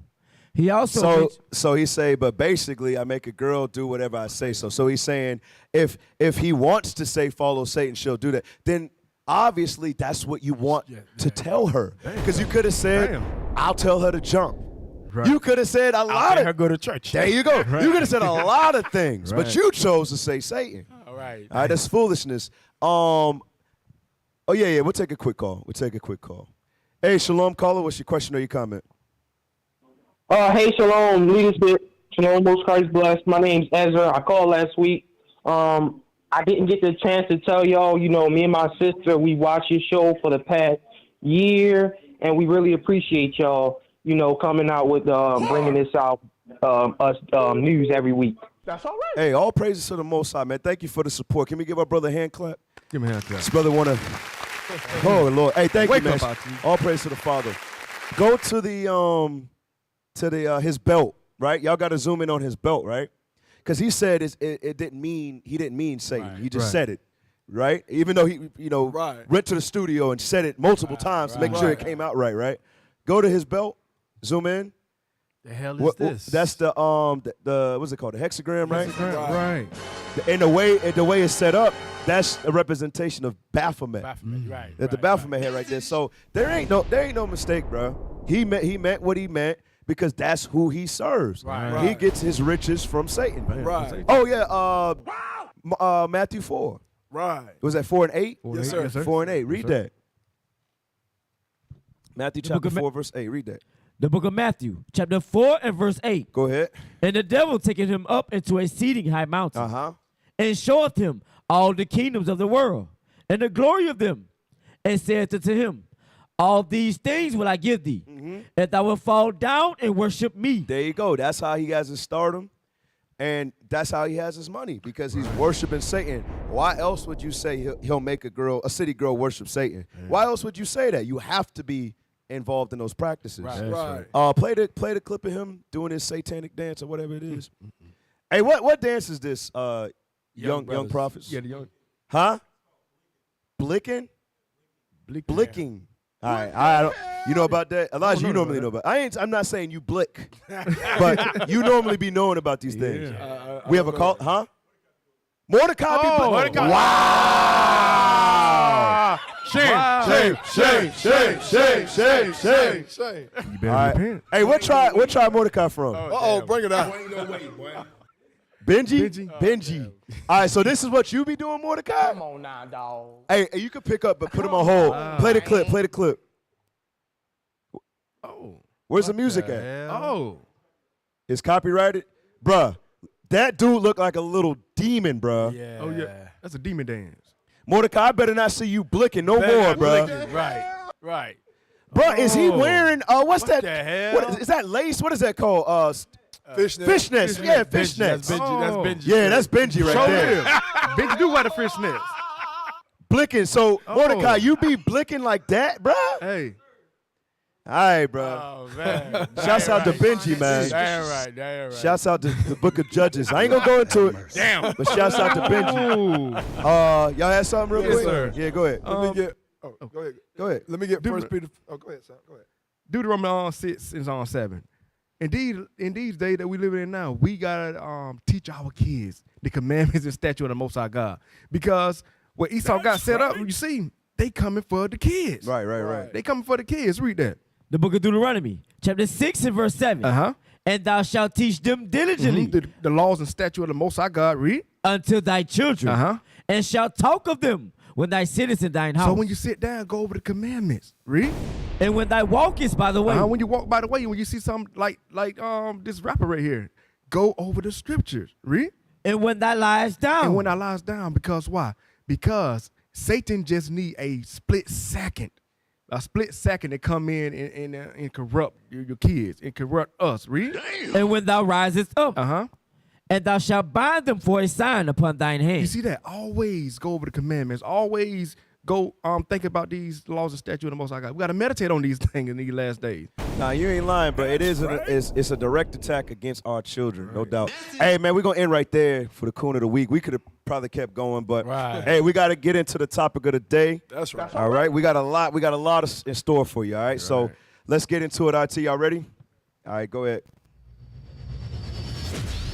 Topic of the day: Eagle Eye surveillance in the sleeper cells of Arabia. Right, Eagle Eye surveillance in the sleeper cells of Arabia. Give me Daniel 12 and 1, man. Got to start right here, okay? Because of the advancements in technology, because they're getting closer to what they think is fulfilling their enterprise. The enterprise is to destroy all of the Israelites. That's their goal. That's their aim. That's their focus. All right? But give me Daniel 12 and 1. We got to show you this prophetically. Watch this. The book of Daniel, chapter 12 and verse 1. Go ahead. And at that time shall Michael stand up, the great prince which standeth for the children of thy people. Go ahead. And there shall be a time of trouble. Right. We're living in that. All right. This is the precursors. It's getting bad, but it hasn't gotten as close as bad as it's going to become. Bishop Nathaniel, shout out Tuesday, just went over the task force to hunt the Israelites. All right, this kind of ties into that, but just showing you their technological advances, all right, and how this thing is gonna really play out. All right, go ahead. Such as never was since there was a nation. Go ahead. Even to that same time. So it's saying this persecution, this tribulation, these time of trouble is gonna be the worst that we've ever seen as a nation. Read. And at that time, thy people shall be delivered. Go ahead. Everyone that shall be found written in the book. Right, everyone that's keeping God's commandments. Remember, say wisdom is going to be the stability of our times. Right. Okay, that's the only thing that's going to get us through. All right, read on. And many of them that sleep in the dust of the earth shall awake. Some to everlasting life. Read. And some to shame and everlasting contempt. Read. And they that be wise shall shine as the brightness of the firmament. And they that turn many to righteousness. Give me the point. You know what I want. And knowledge shall increase. Yes, verse 4. Verse 4. But thou, O Daniel, shut up the words and seal the book, even to the time of the end. Many shall run to and fro, and knowledge shall be increased. Right, and knowledge shall be increased. And we're living in those times right now. All right, these technological advances.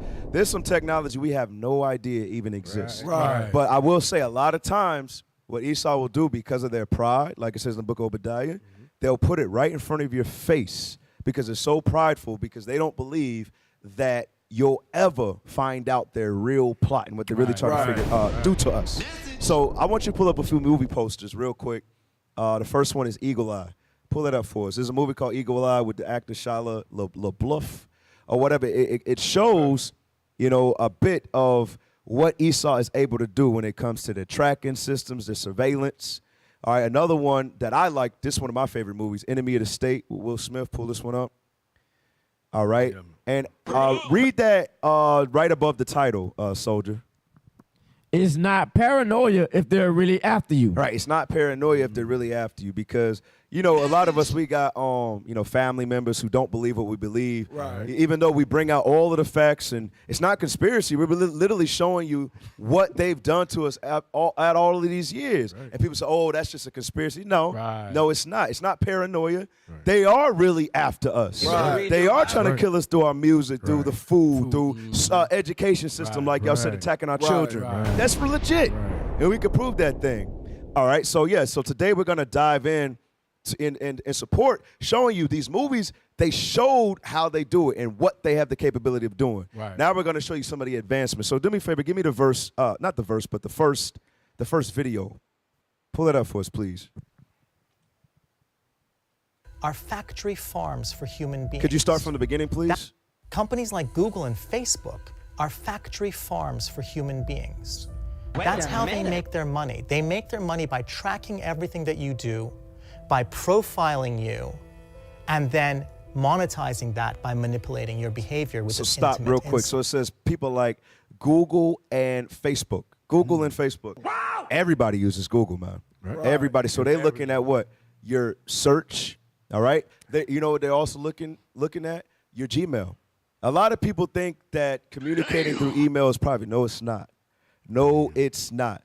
Once they created the internet, once you put it out there, it stays out there. Right. So all of the data that they're collecting, all of your search habits, they're collecting all of that, all of your messages from as soon as from your first time sending your first message on Gmail.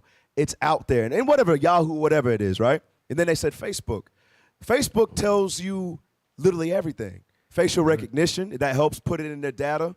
So when, for example, when you're walking down the streets, the cameras can make out your face, all right? That's going into all of your posts, all of your whereabouts. You are literally feeding the enemy everything about your life, who your wife is, who your husband is, who your children is, where you like to travel, where you were this past week. That's what it's doing. It's collecting all of that. All right, so go back to it. Rewind about 10 seconds or so. And then monetizing that by manipulating your behavior with this intimate insight. We're not sleepwalking into some sort of dystopia. We're there. My name's Aral Balkan, and I'm a cyborg rights activist. All right, stop. So he's telling us we're in this society where everything that we do is monitored and is kept in a database. So understand this, brothers and sisters. It's too late, to be honest with you, right? Yeah. It's too late because everybody and their mama got social media. Right. Everybody and their mama got email. You feel what I'm saying? You thought this was private. Hey, you may want to tread lightly now, knowing that, right? But understand, everything you put out there already, it's already there. And they've already built a profile about you. You know what that's also going into, right? That's predicting future behaviors. Right. Okay, we're gonna get into we're gonna get into a video. Right. I'm telling you, what you're gonna hear is our future, and it's going to be our reality very, very, very soon. All right, so go to the next video real quick. That was our social media, Google, things like that. Watch this about the devices that you put in your homes, okay? Watch this, play that video. Message. Electronics giant Samsung is facing heat this morning from privacy advocates over its smart TVs. The company says its voice recognition system not only records personal conversations, but pause that. You said we got a call. We'll take a quick call. Hey, Shalom, caller, what's your question or your comment? Okay, hey, Shalom, caller, what's your question or your comment? Hey, Shalom, Most High Christ bless. That's Brother Joe, man. Joe. Yeah. Hey, Shalom, bro, what's going on, Brother Joe? Shalom, Officer Obadiah, Officer Samson, Officer Elijah. Shalom to y'all. I want to say this, about the profile building thing. I was, it was a brother. I ain't gonna call his name, but it's a soldier. So I ain't gonna call the soldier out. But I was losing. He came to see me. He stopped by the hospital, came to see me, and we watching TV and stuff. He's like, I was like, usually CD Jakes and stuff pop up. Like after, like, let me see, maybe 8 months ago, they stopped putting TDJs on. They put up IUIC after. They like, okay, we know what you want. You know what I'm saying? Like, they know, like, They know what I watch. Right. So yeah, they build a profile. They got a profile. It is what it is. It just made me think about Revelation 2 and 10 when they did that. It was. I was happy, but I was like, damn. Like, okay, all right. They damn near let me know that we know what you watch. Right. Hey, give me that in Job 9 and 24. All right, for Brother Job. Hey, thank you for calling in, Brother Job. Watch this. Job chapter 9, verse 24. Watch this, y'all. The book of Job, chapter 9 and verse 24. Uh-huh. The earth is given into the hand of the wicked. That's what you got to understand. The wicked on the earth is your friendly neighborhood white man. Understand, he has dominion over the whole earth. Right. When it says they has the dew of heaven in Genesis, that's what it means. Facts. They are able to have their hand everywhere in the earth. Even when you think you in the off the grid, bro, they got technology. They got stuff in the satellites in the space to track you down. That's the extent of them having dominion over the whole earth. Just like he was talking about with your data, whatever your search, your shopping habits are, whatever you search on Facebook, you just like, damn, I was just, or your voice, like we're about to read, go over. You may have been talking about, man, I really want this food. And boom. Boom. The next few minutes, it's going to show up on your live feed on Facebook. That's true. That's how they I've do. seen that. Because they're always listening. They're listening to us right now. When we go offline, they're listening to us. So understand, when it comes to the eagle, you can't escape the eagle. The only thing you could do is repent. Right. That's it. All right, so especially for those that are new out there, this is not fear tactics. This is just our reality. Right. God sent us here as a prison sentence for us to get ourselves right. That's right. You can't fight against Esau. If you want to pick up arms against Esau, do you realize that America supplies the other nations with their artillery? Right. Bring it on. You got to understand that thing. You cannot fight against this man. That is his blessing from God. Right. You understand? So the best thing to do is repent. Go back to that video with the TV. Run it back to the beginning, please. Watch this. Electronics giant Samsung is facing heat this morning from privacy advocates over its smart TVs. The company says its voice recognition system not only records personal conversations, but may pass them along to third parties. And I want to let y'all know something real quick. They're not hiding it. Right. Your TV is listening to everything you say. Wow. But you know it's crazy. This video is like 7-8 years old. You understand? That video is like from 2016 or something, like 2016, 2017. Should be more advanced now. Exactly. It's way more advanced. Also remember your laptops. If it has, the little camera, as long as that thing is open, it can see everything you're doing. Right. Okay? So understand that thing, brothers and sisters. You can't escape the eagle. Go ahead. You know what that reminded me of? It brought me back to that movie, The Matrix. Right. How they're showing you Neo had two lives. One that he is known by Anderson, and the other one he knows by Neo.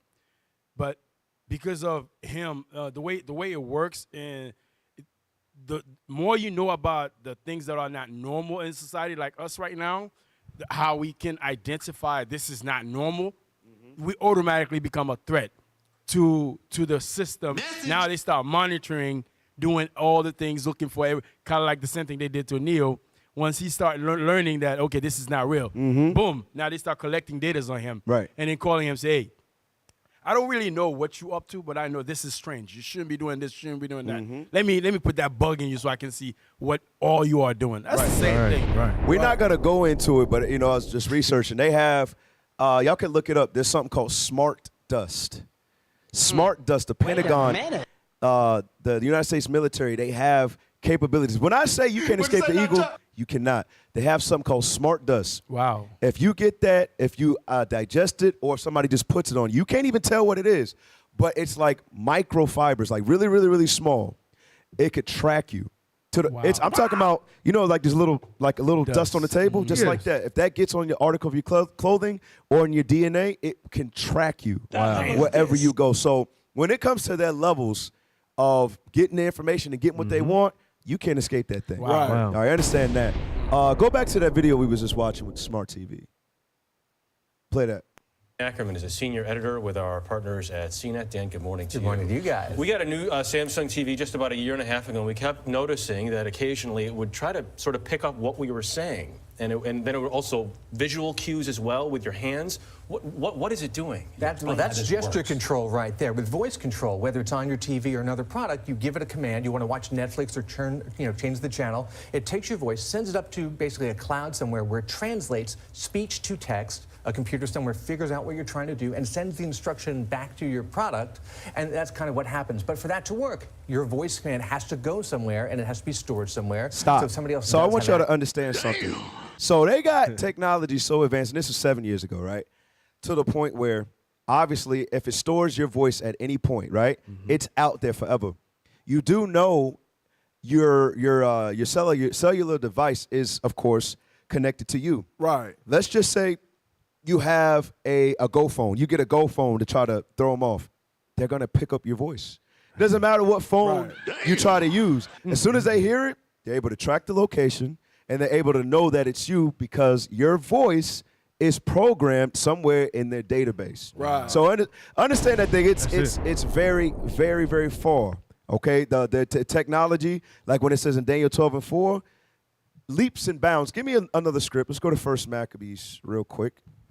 Bring it on. Or is it 2nd? Let me get it real quick. If y'all got something, go ahead. I got to look for it. Hey, let me get 1 Peter chapter 5, verse 8. I'm sorry. I got it. Go Yeah, ahead. but then go to your scripture. Oh, praise. 1 Maccabees 3 and 52. Watch this, y'all. The book of 1 Maccabees, chapter 3. In verse 52. The book of 1 Maccabees. Faster. Read faster, please. Chapter 3 and verse 52. Come on. And lo, the heathen are assembled together against us to destroy us. Right. It says the heathen are assembled together against us to destroy us. Read on. What things they imagine against us, thou knowest. Right. We don't understand or comprehend the levels of technology and how extensive this thing really is. Right. All right, go ahead. How shall we be able to stand against them? Right. The only way we can stand against them is what, brothers and sisters? Is to keep God's commandments. That's right. Matthew 10:28. Matthew 10:28. This ain't not trying to scare anybody. We understand according to the scriptures that there are going to be some of us who are killed for this gospel. Right. Not everybody, but there will be some. So the scripture's telling us, prepare our minds, prepare our spirits for those things right there. Because it says, how are we going to be able to fight against that? Our strength is who? It's the Most High God, the Son Jesus Christ. Our strength is the scriptures. That's it. Okay, so read this. The book of Matthew, chapter 10 and verse 28. Come on. And fear not them which kill the body, but are not able to kill the soul, but rather fear him, which is able to destroy both soul and body in hell. Right. So we got to fear the Most High God because he told us, like we read earlier in today's show, Isaiah chapter, was that 29, 7 and 8. He told us all the nations who come against us are going to be destroyed. Right. And that's the patience of the saints. That's what we got to continue to meditate on. And that's what we got to believe because we're going to be seeing a lot of bloodshed. We're going to be seeing a lot of disasters to the left and right of us. So we got to stay focused. That's right. You can go ahead. All right. You got that? 1 Peter chapter 5, verse 8. The book of 1 Peter, chapter 5 and verse 8. So like Kat was just going over, as we're watching all of these traps and all these setups that the devil got against us, the enemy got against us, read.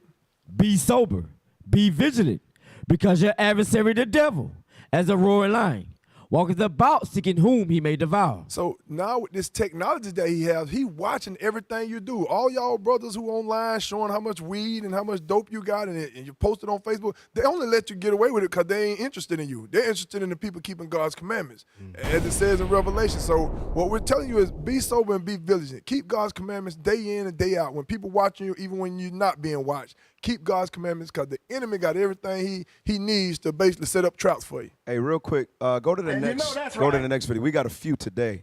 We got a call. We'll take a quick call. They hung up. Okay. All right. Next video, please.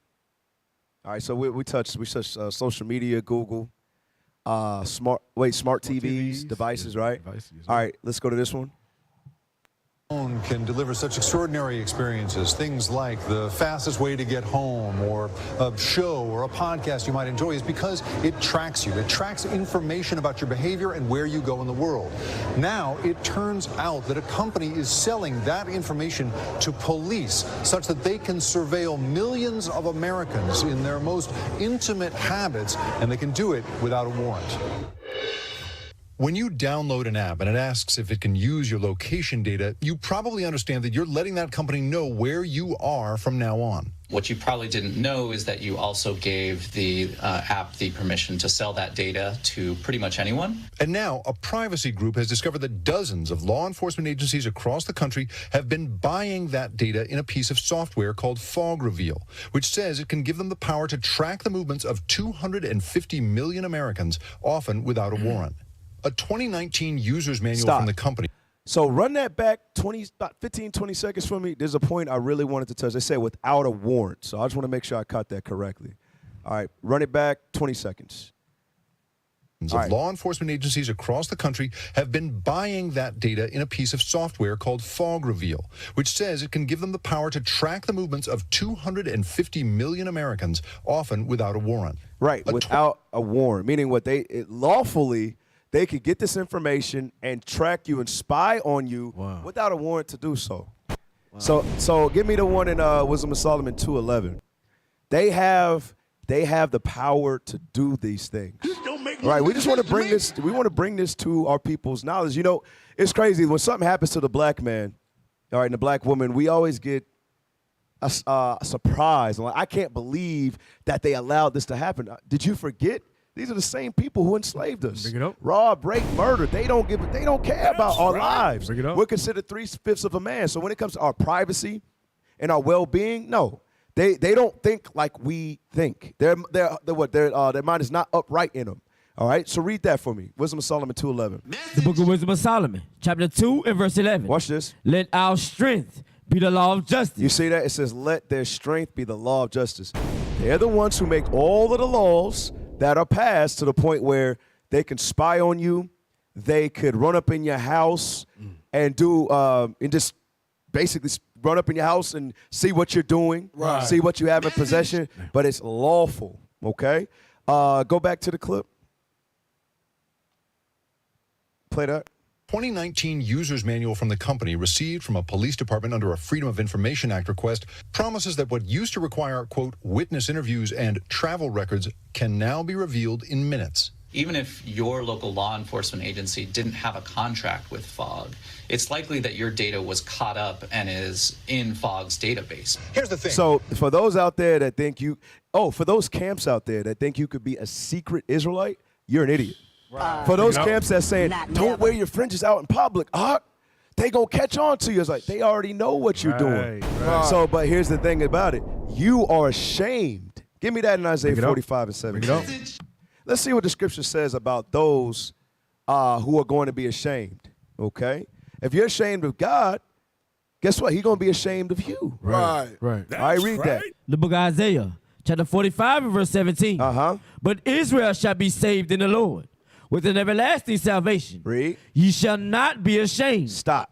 Ye shall not be ashamed. These are going into those brothers and sisters who are not ashamed to keep God's commandments in secret and in public.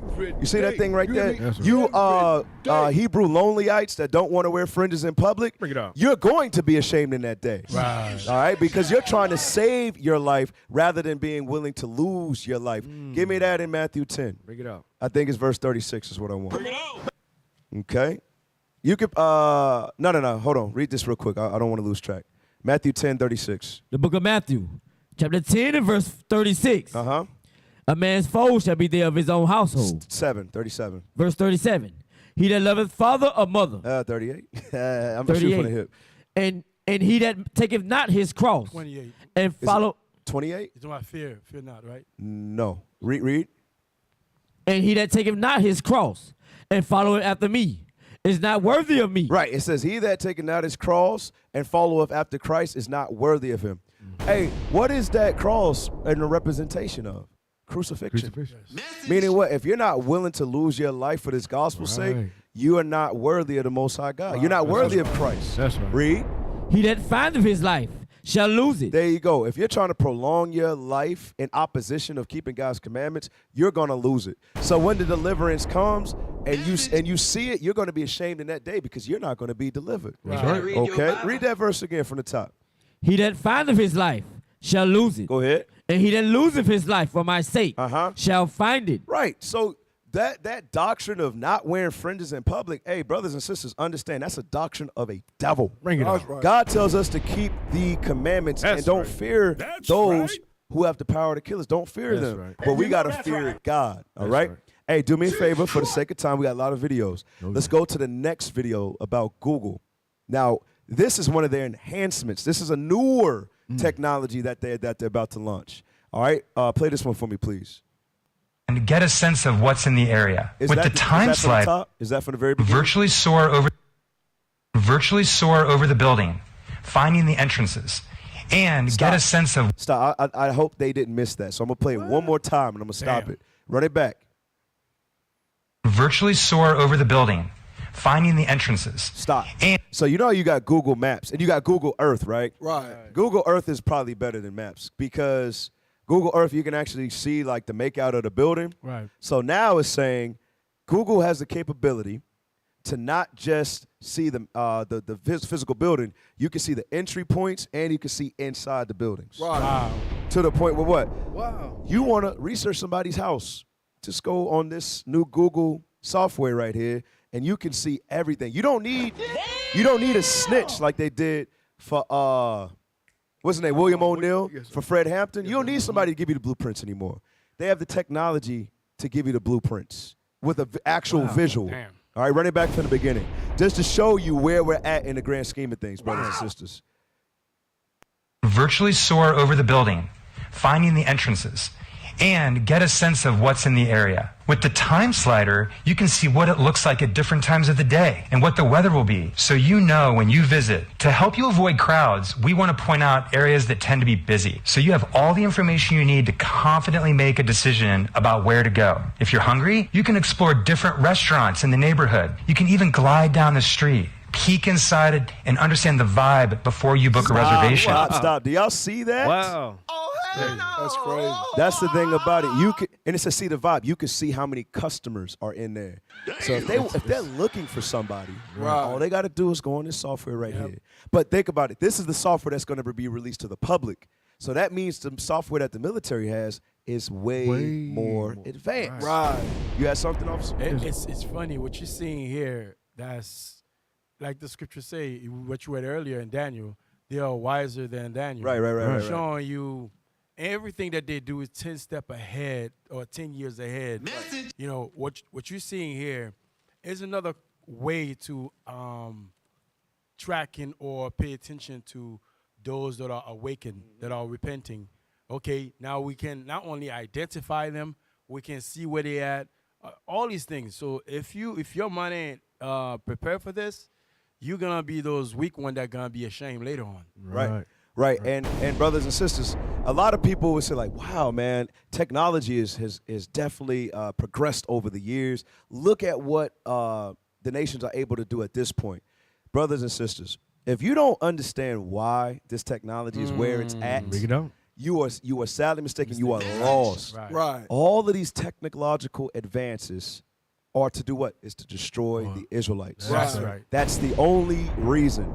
Give me Isaiah 34 in verse 8. All of the wars, everything, all of their existence, all of their beings, the heathens gathered together to devise up evil to destroy the Israelites. Yes, sir. All right, read that, please. The book of Isaiah, chapter 34 and verse 8. Go ahead. For it is the day of the Lord's vengeance, and the year of recompenses, for the controversy of Zion. Everything is about the controversy of Zion. You understand? Why is Palestine always beefing with Israel? Why?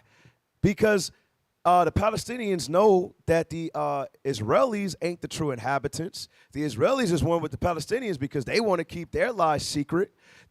And honestly, they both know that they're not the original inhabitants, just the Palestinians were there a little bit longer before them. That's why that's happening. Why? Because we're the true inhabitants of that land. Right. And God said that place ain't going to have no peace until the true inhabitants return. Right. Understand, America's part of the lie. We went over that last week. Israel's part of the lie.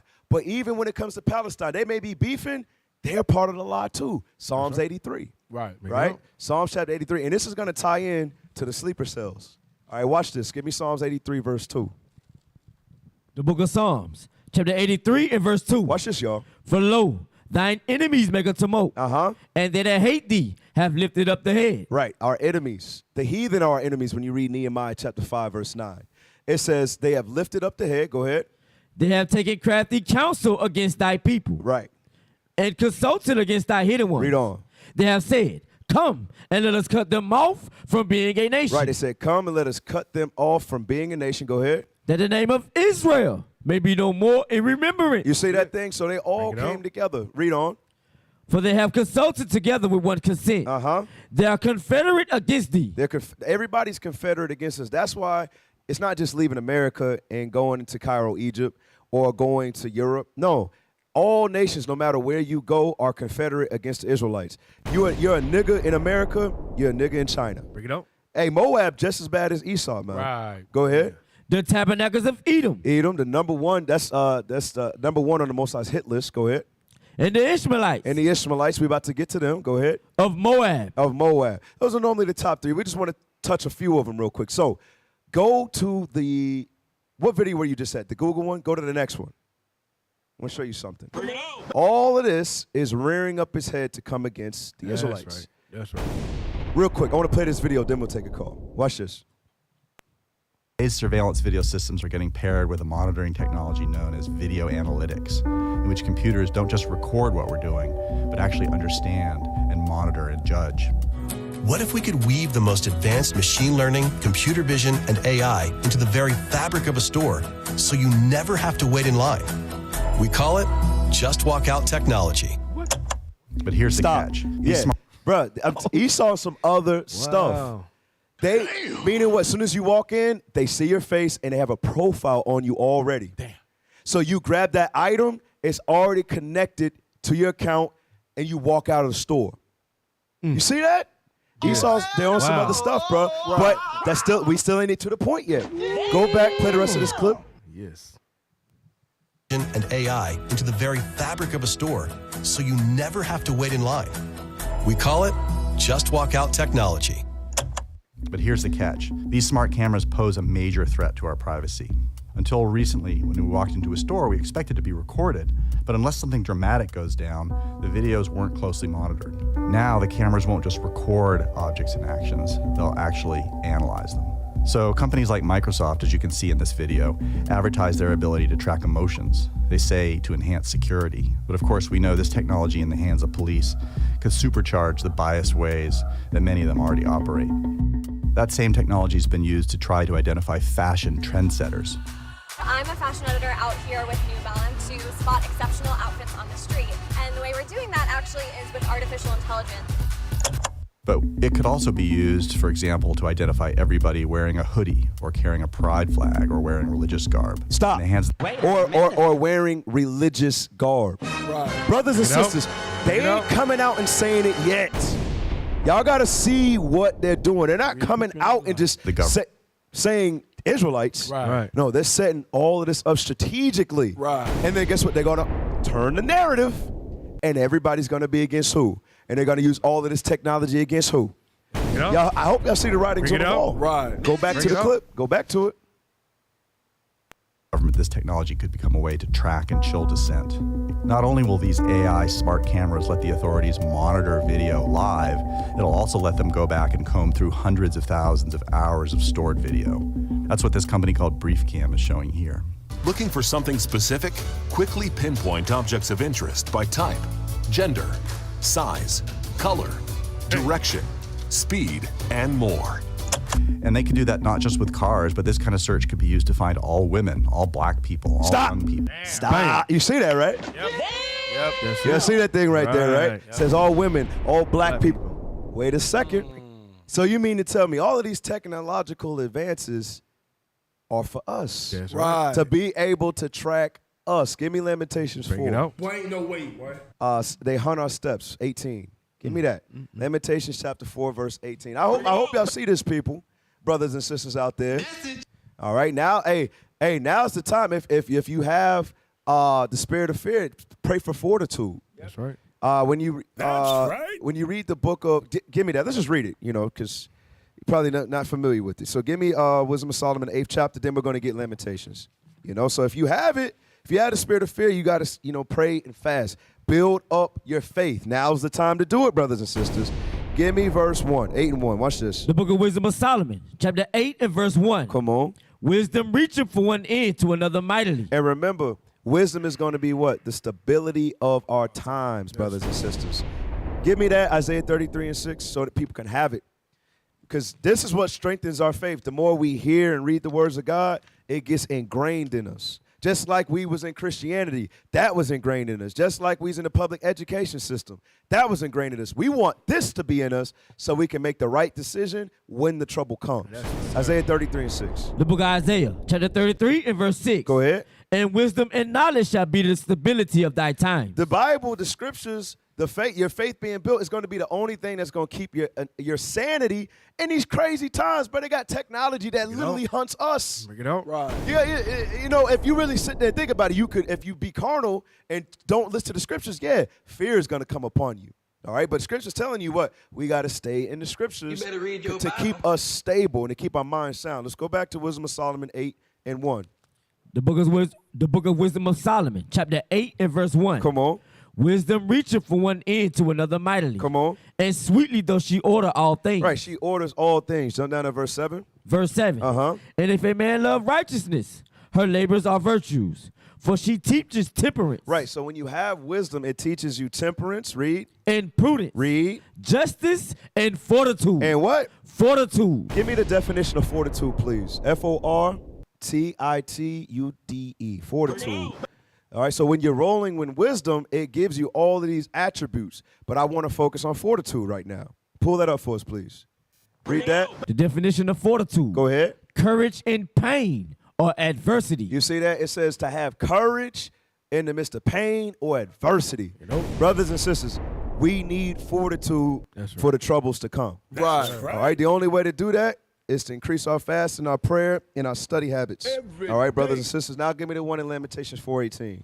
The book of Lamentations, chapter 4 and verse 18. We said we got a call? All right, pick it up and put it on hold. Let's read this verse. They hunt our steps. They do what? They hunt our steps. The enemies, the heathen, they hunt our steps. And it's showing you how intensely they hunt our steps. Read. Right. That we cannot go in our streets. Right. Let's pick up this call. Hey, Shalom, caller. What's your question or your comment? They hung up? Hey, Shalom, caller. What's your question or your comment? Hi, Catherine. I called earlier, but I just had a comment. Once you said about Moab is just as bad as Esau. I just wanted to remind you guys that there's a rise of Moab Karens, like they're calling the police on black guys who go and fix their houses. Or it was on the news that this, I think he works for the phone company. He went to fix something up for Moab, and she called the cops, and he was recording, and he didn't do anything to her. She pretended like she was crying. Wow. And he was hurting her. But there's a rise of Moab Karens out there. Wow. Damn. But we ain't surprised. But no, that's an excellent point, sis. Yeah. Moab, because remember, Moab wants to be Esau. Right? Yeah. Yeah, they want to be Esau. Exactly. Thank you for calling in, sis. Let's go back to that video. We still got a lot left. Wash pot. Right. People who fit any of the categories that the AI cameras will increasingly be able to recognize. And this technology is not just going to be used in the U.S., but also by authoritarian governments abroad. It's crazy, like right? China. It's crazy that it happens, right? That's prophetic. That's biblical. All right, go ahead. Which is subjected its Uyghur population to intense surveillance. Basically, this is a technology that turns our cameras from dumb recording devices into smart AI security guards that will be watching us at every moment. We need to pass strong privacy protections to make sure we don't end up in a world where we feel constantly monitored, where the government abuses this technology against people of color and other vulnerable communities, and where we feel like we're monitored from the moment we leave our house until we return at night. Stop. It's out there. It's not turning back. Give me the next video. We're going to speed up a little bit. Watch this. Yep. China's pursuing an ambitious plan to create an omnipresent video surveillance network. The Shuiliang or Sharp Eyes project aims to extend and integrate video surveillance. Stop. We got to get the script. Second Ezra 15:46. Let's get it real quick. All right, just so those who are new, All right, so y'all can understand exactly what's taking place. All right, this technology is increasing, and who's right after America? China. All right, watch this. The book of 2nd Ezra, chapter 15 and verse 46. Come on. And thou, Asia. And now who? Asia. Go ahead. Thou art partaker of the hope of Babylon. Right, the hope of Babylon. Who's that? The United States of America. Right. All right, they're partakers. They want to be just like the so-called white man. Go ahead. And art the glory of her person. Right, they want to be exactly like him. Let's go back to the video. Cities into villages, and from roads into residential compounds. It aims to use artificial intelligence, big data, and deep learning to analyze this mountain of video evidence, to work out who's doing what, where, and when, to track suspects and the people they associate with, and even to predict crimes. Stop. Even to predict crimes. Right. You didn't even commit the crime. They're going to say you were going to commit the crime. Right. Pull up the next movie poster. Wow. I don't know if you ever seen a movie by the name of Minority Report. Right. All right. This was years ago, but this is what they always wanted. They're getting closer to it. You understand? Damn. To the point where they could take us to prison, cast us into prison. You were going to do that. Right. And now you've just been prosecuted. You're going to be in prison now. Damn. Give me that in Revelations 2:10. Brothers and sisters, hey, it's right there in front of us, right? Yes, sir. It's right there in front of us. Revelation chapter 2, verse 10. The book of Revelation, chapter 2 and verse 10. Watch this. Fear none of those things which thou shalt suffer. Come on. Behold, the devil shall cast some of you into prison. Right, the devil shall cast some of you into prison. Go ahead. That ye may be tried, and ye shall have tribulation 10 days. Tortured. You're going to be tortured when these times come, right, for not even doing anything except serving the one true God. Right. And they're going to put this on you that you had the intent to do this. Go ahead. Be thou faithful unto death. The scripture says, do what? Be thou faithful unto death. And we're going to need fortitude to do that, right? That's right. All right. From there, I want to jump the gun. Give me the video about the Patriot Act. Give me that video with George Bush. Okay. Watch this, y'all. Yeah. In the wake of 9/11, Turn it President up. George W. Bush and his administration acted swiftly to expand government surveillance powers, but the measure was almost instantly controversial.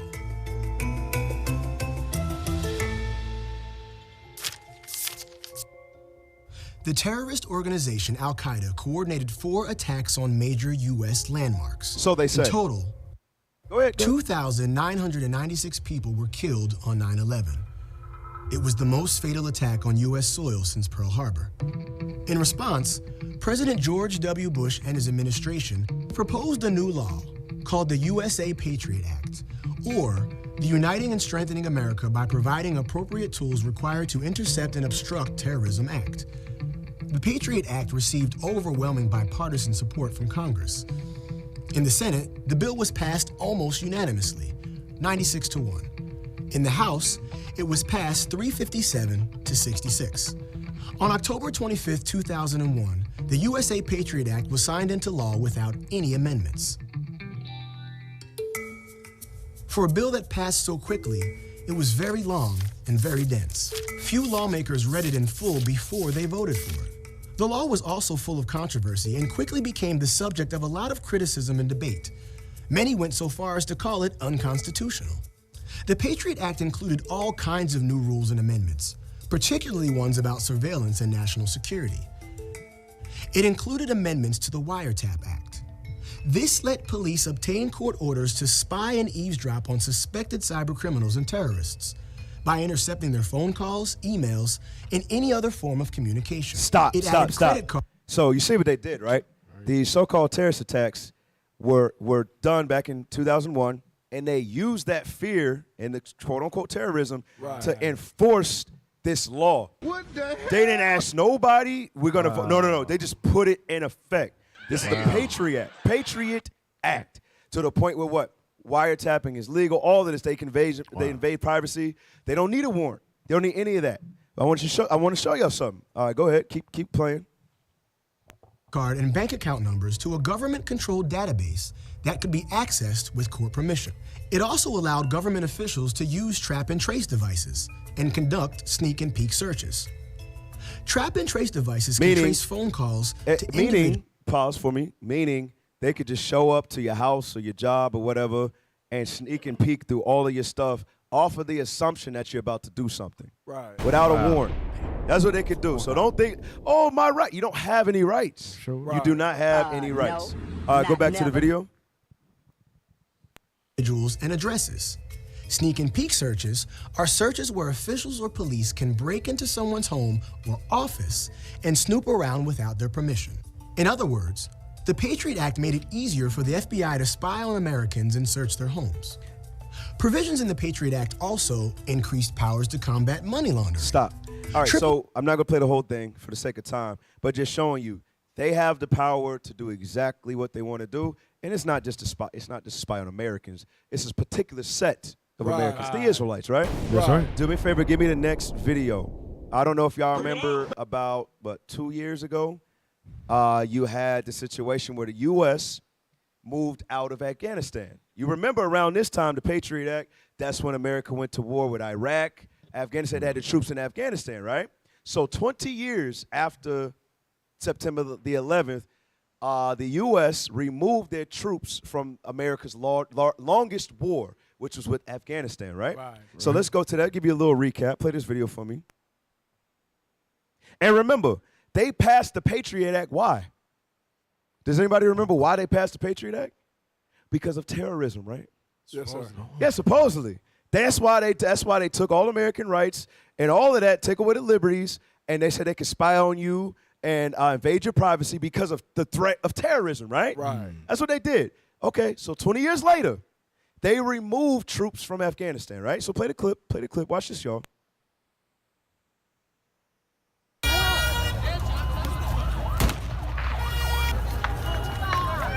Y'all remember that pandemonium? Because the Taliban began to reign again. Go ahead, play it.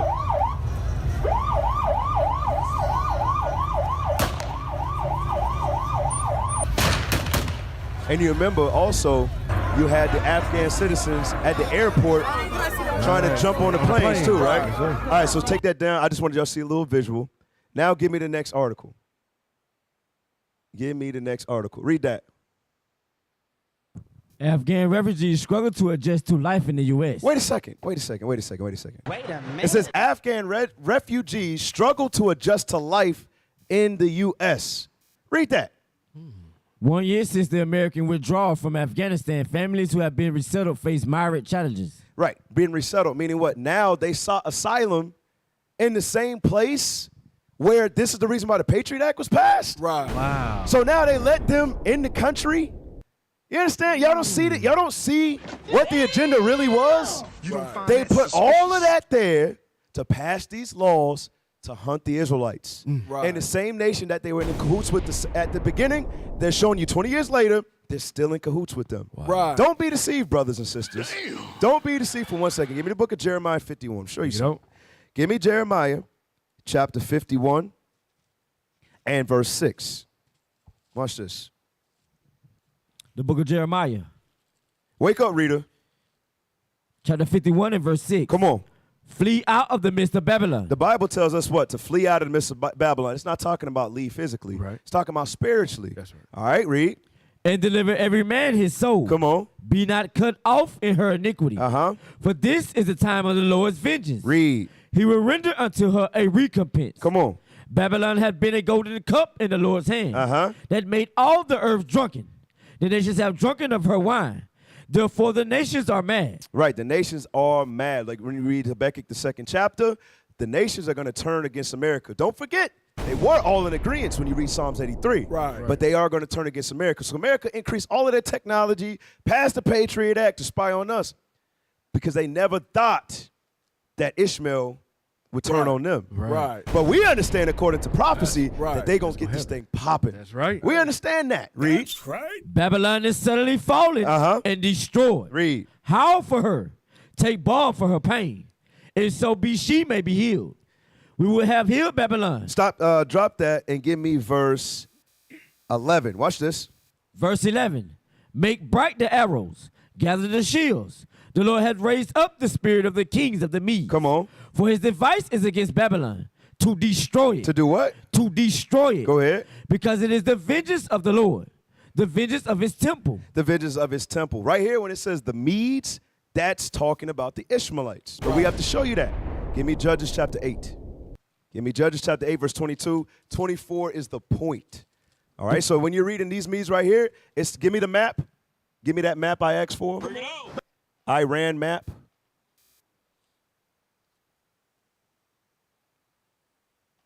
I don't like this one. Go to Google. Just go to Google and type in Iran map, please. I want to see it, please.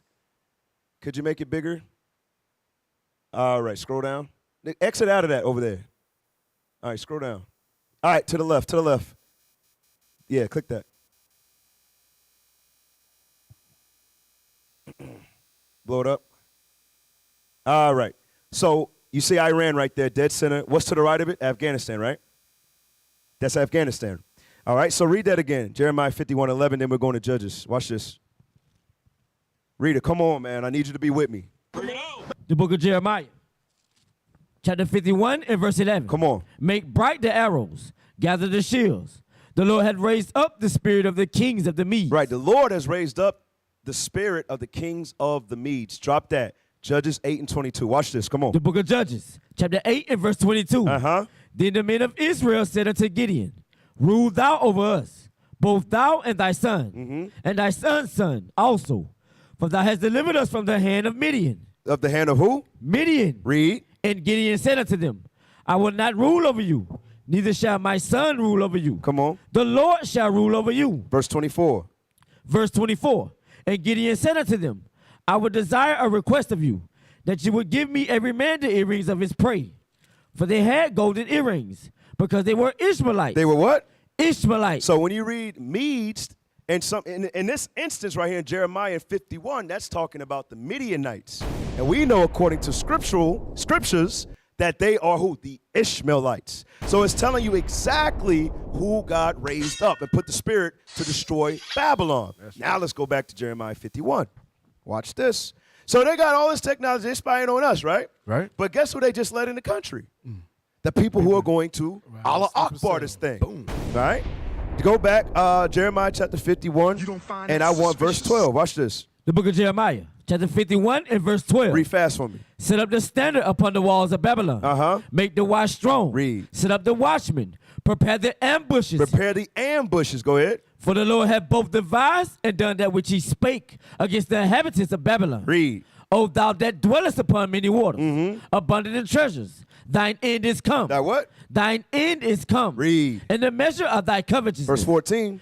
The Lord of hosts hath sworn by himself, saying, Surely I will fill thee with men, and as with caterpillars. As with caterpillars. A characteristic of a caterpillar is what? They destroy from the inside out. Right. That's right. And that's who America just let in the country. Right. But we went through all of that just to show you the passing of the Patriot Act, that was all a front. Right. It was never about them. It was about us the whole time. Right. So understand that, brothers and sisters.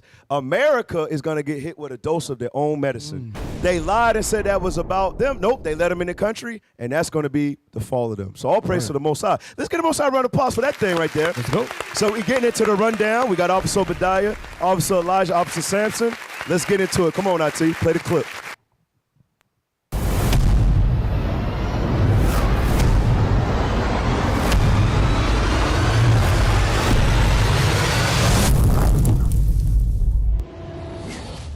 Topic 1, let's get into it.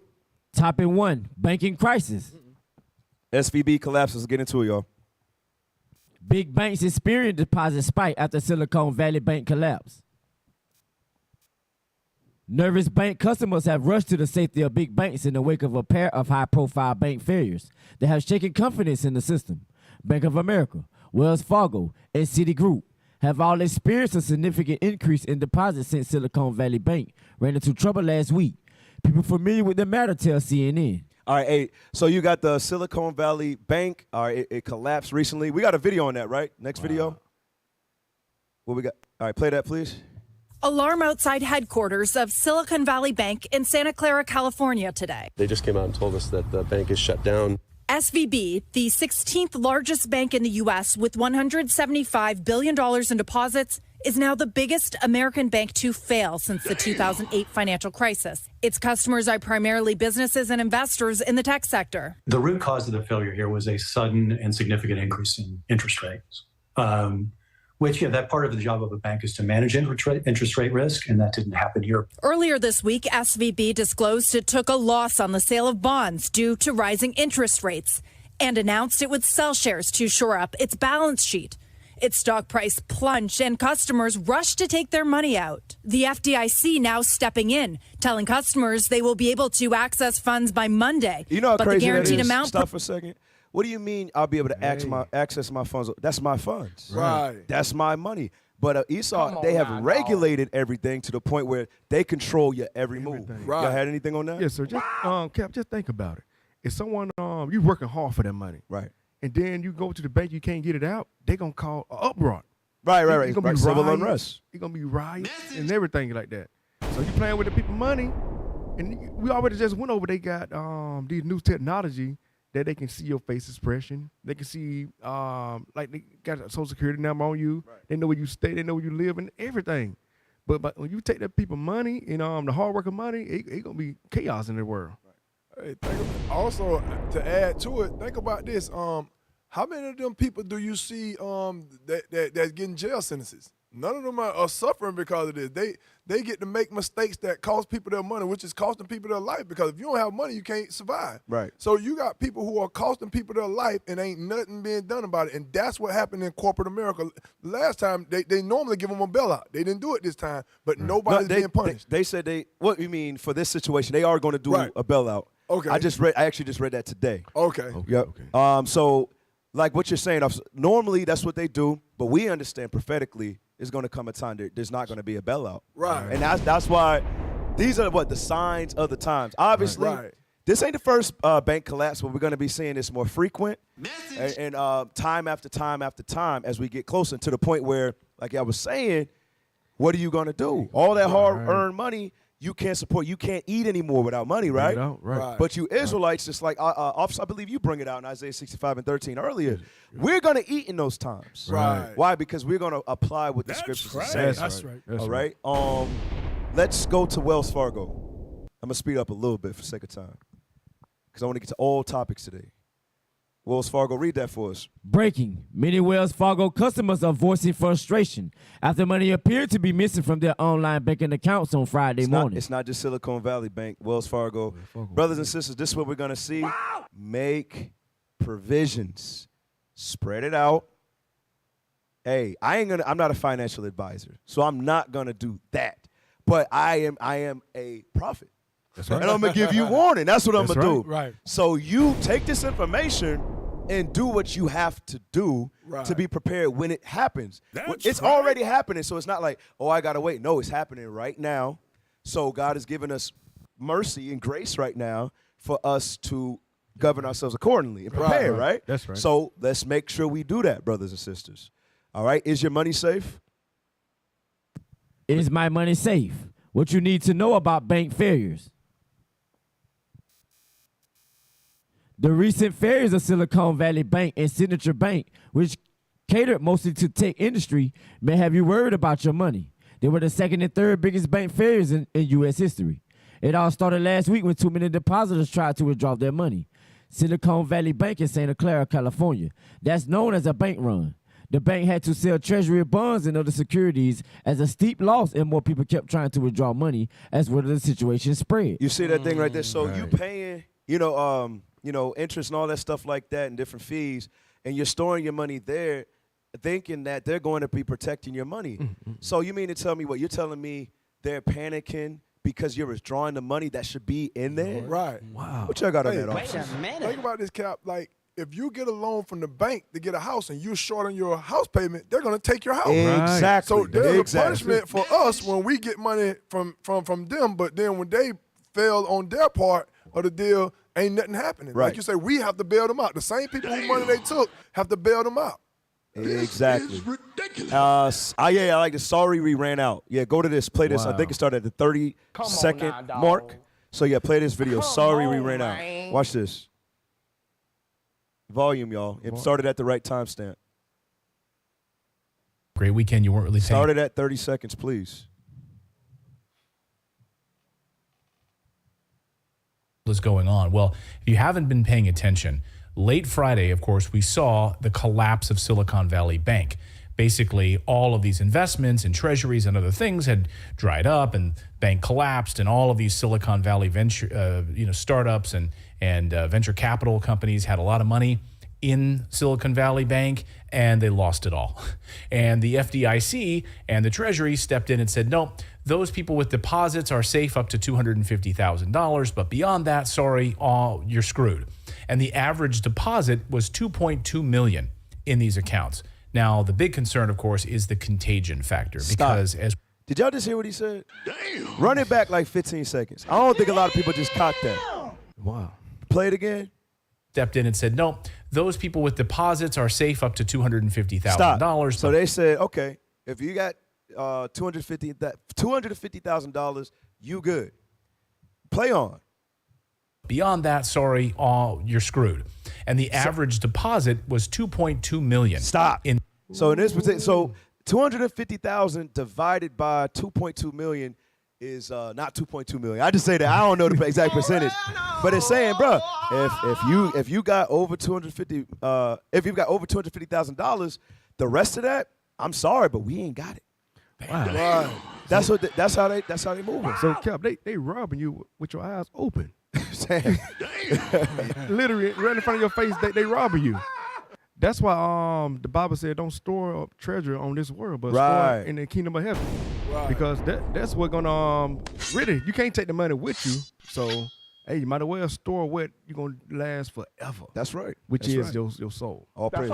Hey, you know what comes to mind with all this what's going on? Deuteronomy 28. Let me get that. Deuteronomy 28 verse 43. Because a lot of us, we fail to understand this is not our rest. Like you were saying earlier, Cap, we were sent here as a punishment. Right. It's for us to reflect on ourselves, to see all these things you see going on. This place is not your place. Trying to work on yourself, like Officer just stated, work on yourself and try to get the kingdom to come. Because you don't want to be a loser twice. Read that for me. The book of Deuteronomy, chapter 28 and verse 43. Just read verse 15 and then jump to 43. Verse 15. But it shall come to pass, if thou wilt not hearken unto the voice of the Lord thy God, to observe to do all his commandments and his statutes which I command thee this day, that all these curses shall come upon thee and overtake thee.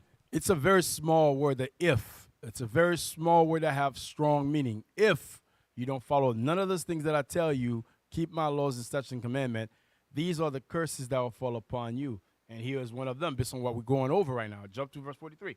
Verse 43.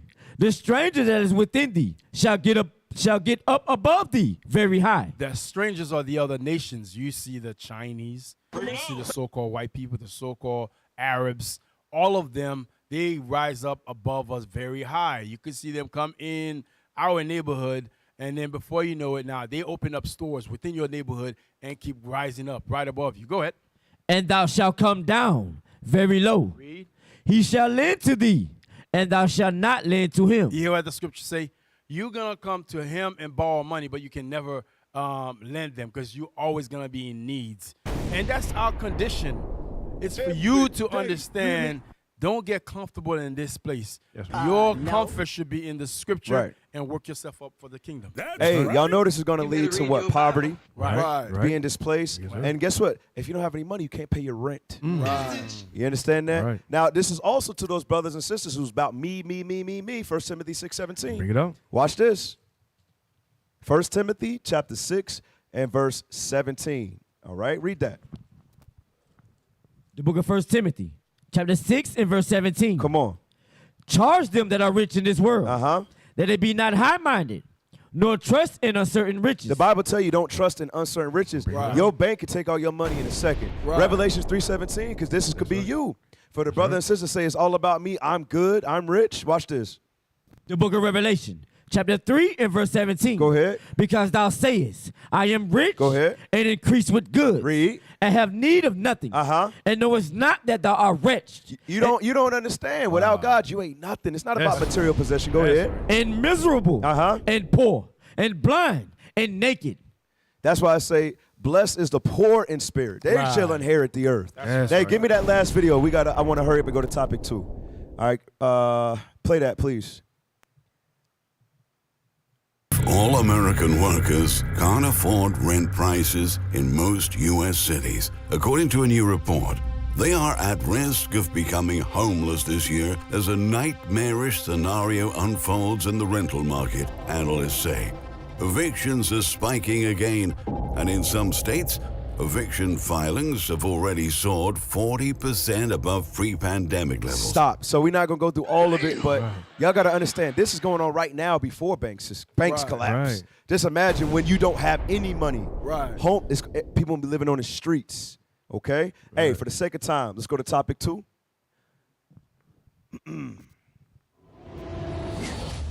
All right, read that. The Middle East unifies.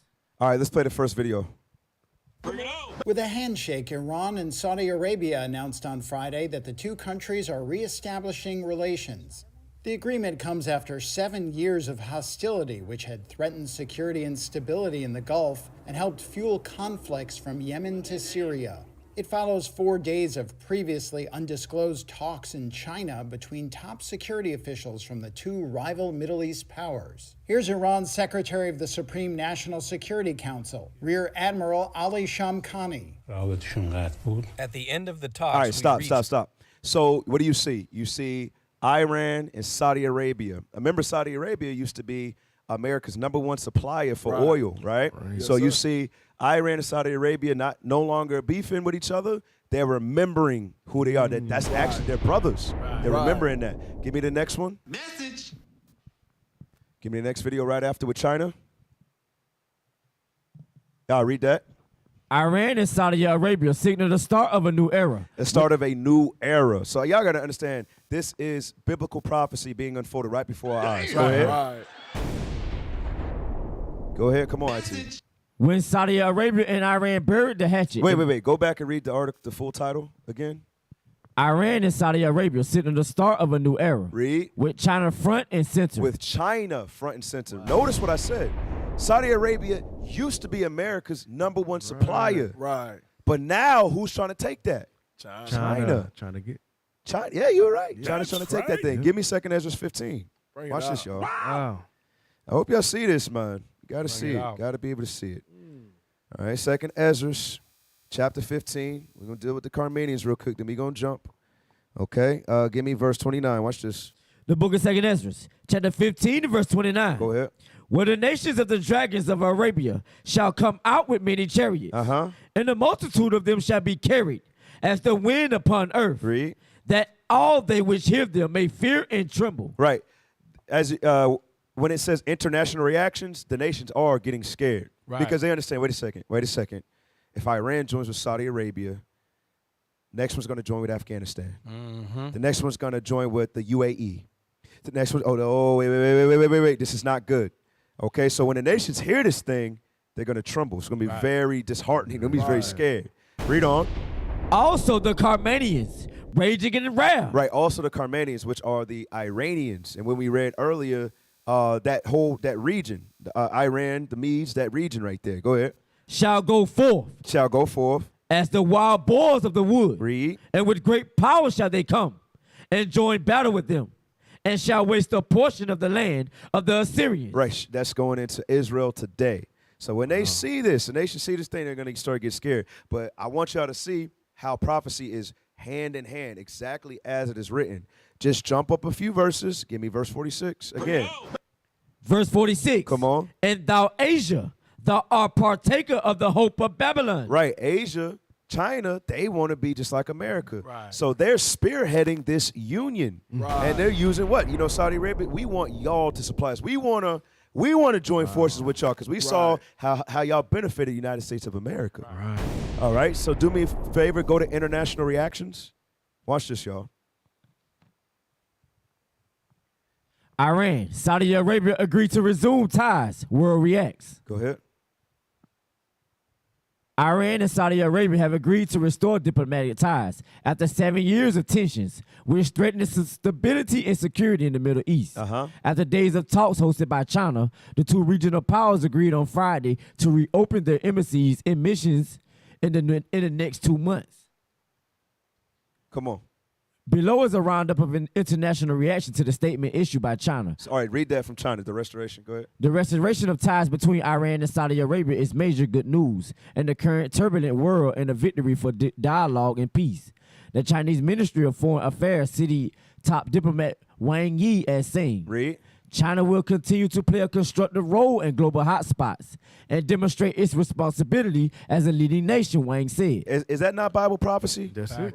The Bible is coming to pass exactly as it's written. What to expect? Give me the next one. Come on, y'all. What are your thoughts on Saudi Arabia? Stop. Oh, that's Biden. I'm sorry. So that was what to expect. My apologies. Is Biden aware? So when all of this is going on, this is how the president of the United States of America is rolling. Watch this, y'all. What are your thoughts on Saudi Arabia and Iran reestablishing diplomatic relations, sir? The better the relations between Israel and the Arab neighbors, the better for everybody. Will you sign the bill the House just unanimously approved? Oh gosh, that's Babylon right there. Babylon is falling right before our eyes, brothers and sisters. They're on the decline. China is right on time, according to prophecy, trying to rise up. A few verses up, you see the Arabs uniting forces. If this is not a true book, I don't know what is. Give me that as Isaiah 34:16. We're coming right back, y'all. Isaiah chapter 34, verse 16, y'all. Ain't no other book can make with this Bible. That's right. Okay, read that. The book of Isaiah, chapter 34, verse 16. Read. Seek ye out of the book of the Lord. Come on. And read. No one of these shall fail. Not one of these prophecies shall fail, brothers and sisters. Read. None shall want her mate. For my mouth it hath commanded. Read. And his spirit it hath gathered them. All right. Officers, you have anything real quick? Hey, let me get something real quick. What you see, because the fight that they are fighting for power, the Bible already tell you who's going to have the power. Right. Let me get 2nd Ezra chapter 6 and verse 8. Read that. The book of 2nd Ezra, chapter 6 and verse 8. And he said unto me, from Abraham unto Isaac, when Jacob and Esau were born of him, Jacob's hand held first the heel of Esau. For Esau is the end of the world. That's a prophecy that was written in Genesis, telling you that Jacob was holding the heel of Esau, because Esau came out first. Go ahead. And Jacob is the beginning of it that followeth. So it says Jacob hand held first the heel of Esau. Go ahead. Read that again. Go ahead. Verse 9. Verse 9. For Esau is the end of the world, and Jacob is the beginning of it that followeth. So it's telling you Esau, end of the world. As this world is ending, there is no China. Right. There is no Russia. Right. There is no Ukraine. Right. None of these things ain't going to happen. The next person that's going to rise up is the children of Israel. That's right. That's right. Hey, real quick, let's get to, in the midst of all of this, U.S. Defense Chief comments. Let's get that real quick. Blow it up for us, please. America's commitment. Is it get any bigger, IT? To Israel's security. Is all right, ironclad. stop. Run it back.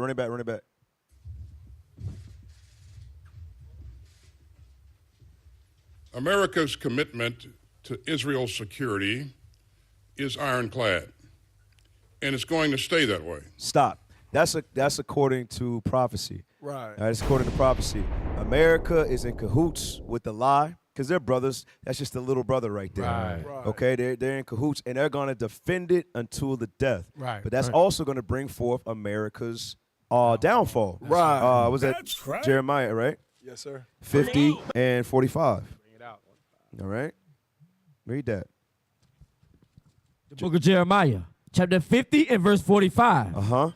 Therefore, hear ye the counsel of the Lord, that he hath taken against Babylon, and his purposes, that he had purpose against the land of the Chaldeans. Chaldeans the same as Babylon. Go ahead. Surely the least of the flock. The least of the flock is the youngest. All right, that's the youngest Amalek, okay, of Esau, meaning what? Those are the present day Israelis today. All right, the least of the flock is Amalek or Esau. Read. Shall draw them out. It says shall draw them out. America is going to get drawn out because of Israel, okay? Right. When you read Isaiah the 14th chapter, not going into it today, when those bombs come, when Ishmael wastes a part of the Assyrians, which is going into Israel, that's going to draw out the United States of America to get involved, okay? We have a call? Now we got to finish this. Read that verse again from the top, verse 45. Therefore, he the counsel of the Lord, that he hath taken against Babylon, and his purposes, that he hath purpose against the land of the Chaldeans. Surely the least of the flock shall draw them out.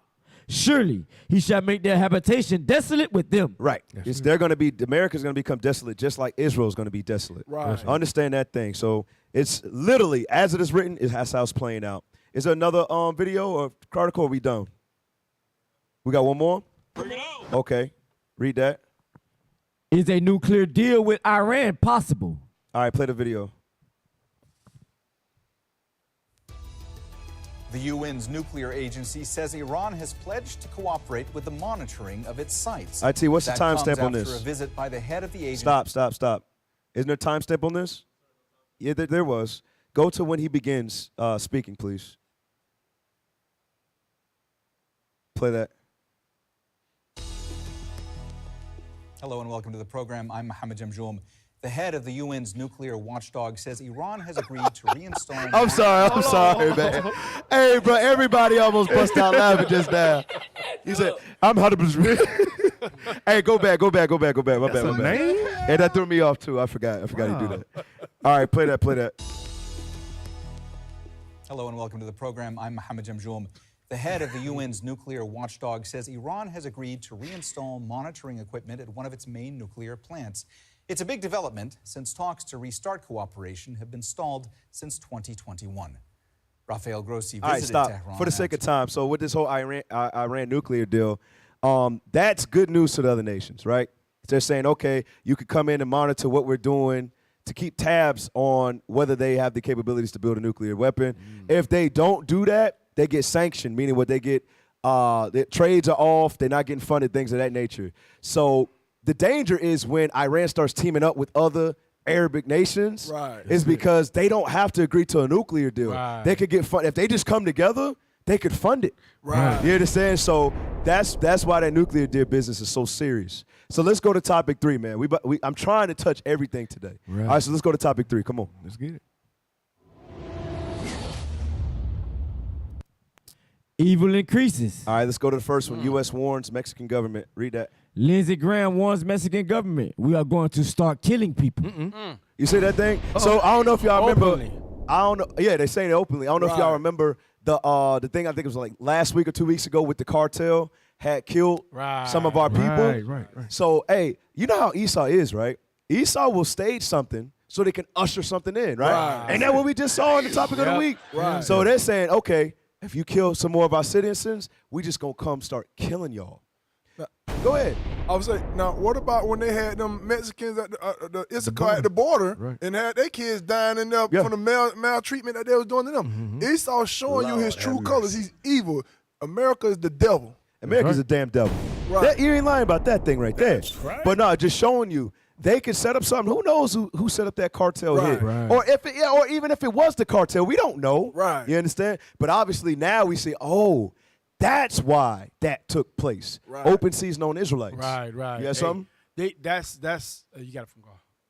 No, go ahead, officer. We got to finish. That show you what? A lot of time when Esau pretend to be like try to be politically correct, they always have a hidden agenda, like what they did to the Panamanians. When they couldn't get their ways, what did they do? They invade the whole country and destroy the whole military system. That's Esau. That's what they're known for. That's what they do. They lie. Bunch of damn liars, man. Right. You know that's right. You have some, officer? It's Isaiah 50:8-3. Go ahead. Showing they born liars. Right. You know what I'm saying? They professional liars. Songs, right? Yeah, songs. So you can't let these Edomites, so-called white man, trick you in their words. Always do what? Go where the Bible say do. You can't go wrong. Bible cannot be beaten. Read. The book of Psalms, chapter 58 and verse 3. Read. The wicked are estranged from the womb. The wicked is Esau, Adum, the so-called white man, according to the Bible. Read. They go astray as soon as they be born. What they do? Speaking lies. Speaking what? Lies. So don't put your trust in these people. Put your trust in the Lord. That's right. Hey, for the sake of time, let's go to the next one. Pastor charged for hate crimes. Read that. Calgary pastor charged with hate-motivated crime for protesting drag story time. So he's protesting against drag, which is against nature, right? So what's wrong with that? Because America and all of this region is supposed to be like a Christian nation, right? Because this happened in Canada. I believe there's this Christianity too. Right. So they say he gets prosecuted for a hate crime or gets charged with a hate crime. Let's read some more. Police have charged their pastor with a hate-motivated crime for protesting a drag queen story time at the Calgary Public Library. Pastor Derek Reamer, 36, was also charged with causing a disturbance and one count of mischief. Reamer is the only one who has been charged, police said in a March 3 release. All right, so let's play some of that video. Watch this, yo. I want to let you know there's an injunction for amplification with the city of Calgary for having any kind of amplification on Stephen Ave and stuff like that. Yeah. Stop. So you got to be mindful. Obviously, but these are warning signs to who? Us. It says you got to be mindful of amplification. So make sure you got permits. Make sure you check the laws of the lands first, because they're gonna go by the book. So we're gonna get you on this. Right. What he's saying ain't wrong. It's biblical. Right. Going against that, but they got him on other stuff. All right. And you got to watch your words. Yes, some officer. Go ahead. Yes, sir. You know what's sad about what you're seeing going on here? Like what you were just saying, Cap. They call that hate crime. But it's not a hate crime when you're trying to destroy a whole nation of people. Exactly. Indoctrinate, bring these sodomites to come and indoctrinate your children at a young age. They don't have a problem with that. They don't have a problem having these coming and strip in the school system, showing them porn information. Right. And you saying that's not hate crime? That should have been a hate crime right there. Exactly. They don't have a problem with that, but they have a problem with us saying that your ways is wrong. That's destroying people. They got a problem with the Bible. Right. That's right. They've always had a problem with God because He didn't choose them. Right. He chose us. That's right. Go back to that video. It's been going on. Okay. Yeah, so that's passed by the city council. So you guys arrest me? Okay? If I'm not going to arrest you, but you could get a ticket. Okay. Yeah. Okay. So I just want to make you aware of that. Yeah, thanks for letting me know. Are you going to continue to use it? Or Absolutely. You are? Okay, do you have any ID? I don't think I have to give you anything. Violation of a judge's order. I'm going to continue on. If you guys want to arrest me, go ahead. Okay, that's fine. We'll get bylaws. They said that he was going to... he ended up getting arrested. All right, they were doing the drag queen reading to the children at the library, like they do over here in America. So he said, hey, that's not right. According to the Bible, he the devil too. We understand that, but we have to see these occurrences and prepare ourselves for these things. All right. That's right. Elementary pole dancing, just like Officer Obadiah just brought out. Wow. They are pole dancing in elementary schools. Wow. Play the video. So that's normal?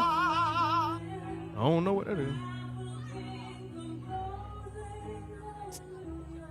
And singing a church song. Bruh. Christianity supported. Christianity. Wow, they're cheering. Worse than crack. Wait a minute. Hey, who would have ever thought? Who would have ever thought you would see what we're seeing on the earth? What the hell? Obviously, y'all look stunned and shocked right now. The audience is children. Right. That's who they talking. The audience is children. That's who they talking. And you think kids need to learn about a pole dance? That's where we at right now. That's why I say America is the devil. They don't want to say nothing about the evil in the rap music that's targeting our kids. The women in our community dressing naked. They don't want to say nothing that's hurting our community, but they can promote that right there. They want to support that right there. That's the devil that the Bible speaks of. Ain't nothing informative or productive coming out of what I just saw. And that's why most I got he gonna have to rain fire like he did in back in Sodom and Gomorrah. Right. Get that Genesis 19:24. Bring it out. He rain fire upon heaven. That's the only thing they gonna stop them because they going at a high rate now. Right. They boom fast and they targeting our kids. Right. They're targeting the kids. Read. The book of Genesis, chapter 19 and verse 24. Did the Lord rain upon Sodom and upon Gomorrah? He's rained upon Sodom and upon Gomorrah. This day now is the spirit of Sodom and Gomorrah. Right. That's right. Brimstone and fire from the Lord out of heaven. From the Lord out of heaven. So this gonna happen again. So we got to get our mind right. Hey, you thought that was something, right? That's right. What is tucking? What is tucking? Let's find out. Oh my God. Wait a minute. Boston Children says, if little boys want to be girls, they should practice tucking. The hell? Tucking involves wearing tight garments and tapping their penis down and taping their penis down while pushing the testicles up into the inguinal canal. Inguinal canal. Putting their balls like in their stomach, kind of. What is wrong with you? Yeah, that's what they're teaching. Play the video, please. Yeah, this place got to go. Tucking is definitely a topic that comes up for transgender and gender diverse folks, particularly people who have a feminine or female gender identity and were perhaps assigned male sex at birth. The purpose of tucking is it helps them feel better, so more congruent and aligned with the body that they do have. That can help reduce gender dysphoria. And gender dysphoria is that negative or that uncomfortable, distressed feeling that possibly comes with having a gender identity that's different than your sex assigned at birth. So when I think about tucking, I want to make sure that people are tucking in safe ways. And I think one of the best things that folks can do. There's no safe way to put your testicles in your stomach. The hell is this? What are we hearing right now, man? Why are you gay? Just think about it. Just think about it. If they took it young, and if it start growing, that's gonna be painful. Okay. You know what I see? I like that scripture you pulled out earlier. In time of Sodom and Gomorrah, they were aggressive. Right. They were very aggressive toward normal people. Right. Guess what? It's the same thing going on right now. Yeah. The only different now, they haven't put hands on people yet. Right. But they are very aggressive on moving. You know what's crazy? In D.C. they do. Damn. In D.C. they got gay gangs that be whooping people and raping them. Oh, hell no. That is coming. Right. Not just in D.C. Whoever's from D.C., y'all know what I'm talking about.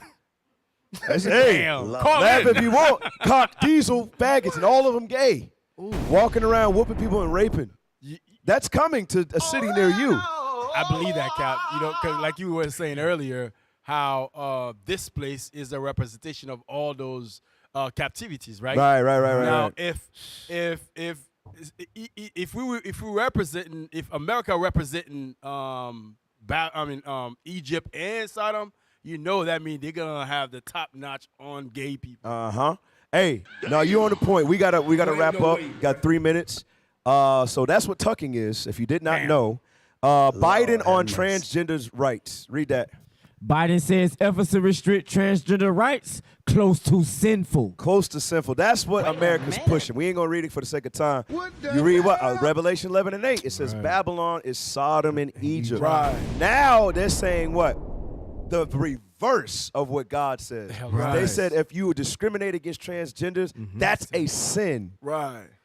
Because they got their own set of beliefs. Showing you what? Isaiah 47, they're being revealed for who they truly are. That's right. LGBTQI plus force agenda. Hell is this? Read that. The book of Isaiah. No, my goodness. Wake up. What is he doing? Read that. Teacher and LGBT Teach founder boasts tenured status educators should utilize to promote sexual child grooming as young as 2-3 years of age. Right, so they are attacking the youth. You saw it in the schools with the pole dancing, with the drag time. Go to the video. Listen closely. Listen closely, y'all, what they're about to say. Elementary educators, this is where it happens, my friends. The more work we can do at the elementary level, breaking down the gender binary, getting rid of girls and boys, and there's so much work that can happen, and we're going to have some of those conversations today. My plethora of queer flags that I have in my classroom. And the truth is that we know that kids are coming out at younger and younger ages, and gender is, sexuality as well, but especially looking at gender, we have kids as early as 2-3 years of age. Stop. Brothers and sisters, wow, it's not coming, it's here. Right. So, all praises, get a most high round of applause for today's show. All right? Hey, always a pleasure to come through. I think all the officers did good today. We just finna end it. Let's do our sign off to my right. Hey, shalom, Officer Obadiah. Shalom, Israel, Officer Elijah. Shalom, Israel, Officer Sampson. Hey, Lord's will, we'll be back with another show next week. Thank y'all for the support. Make sure to tune in, all right? And with that, we say, Shalom.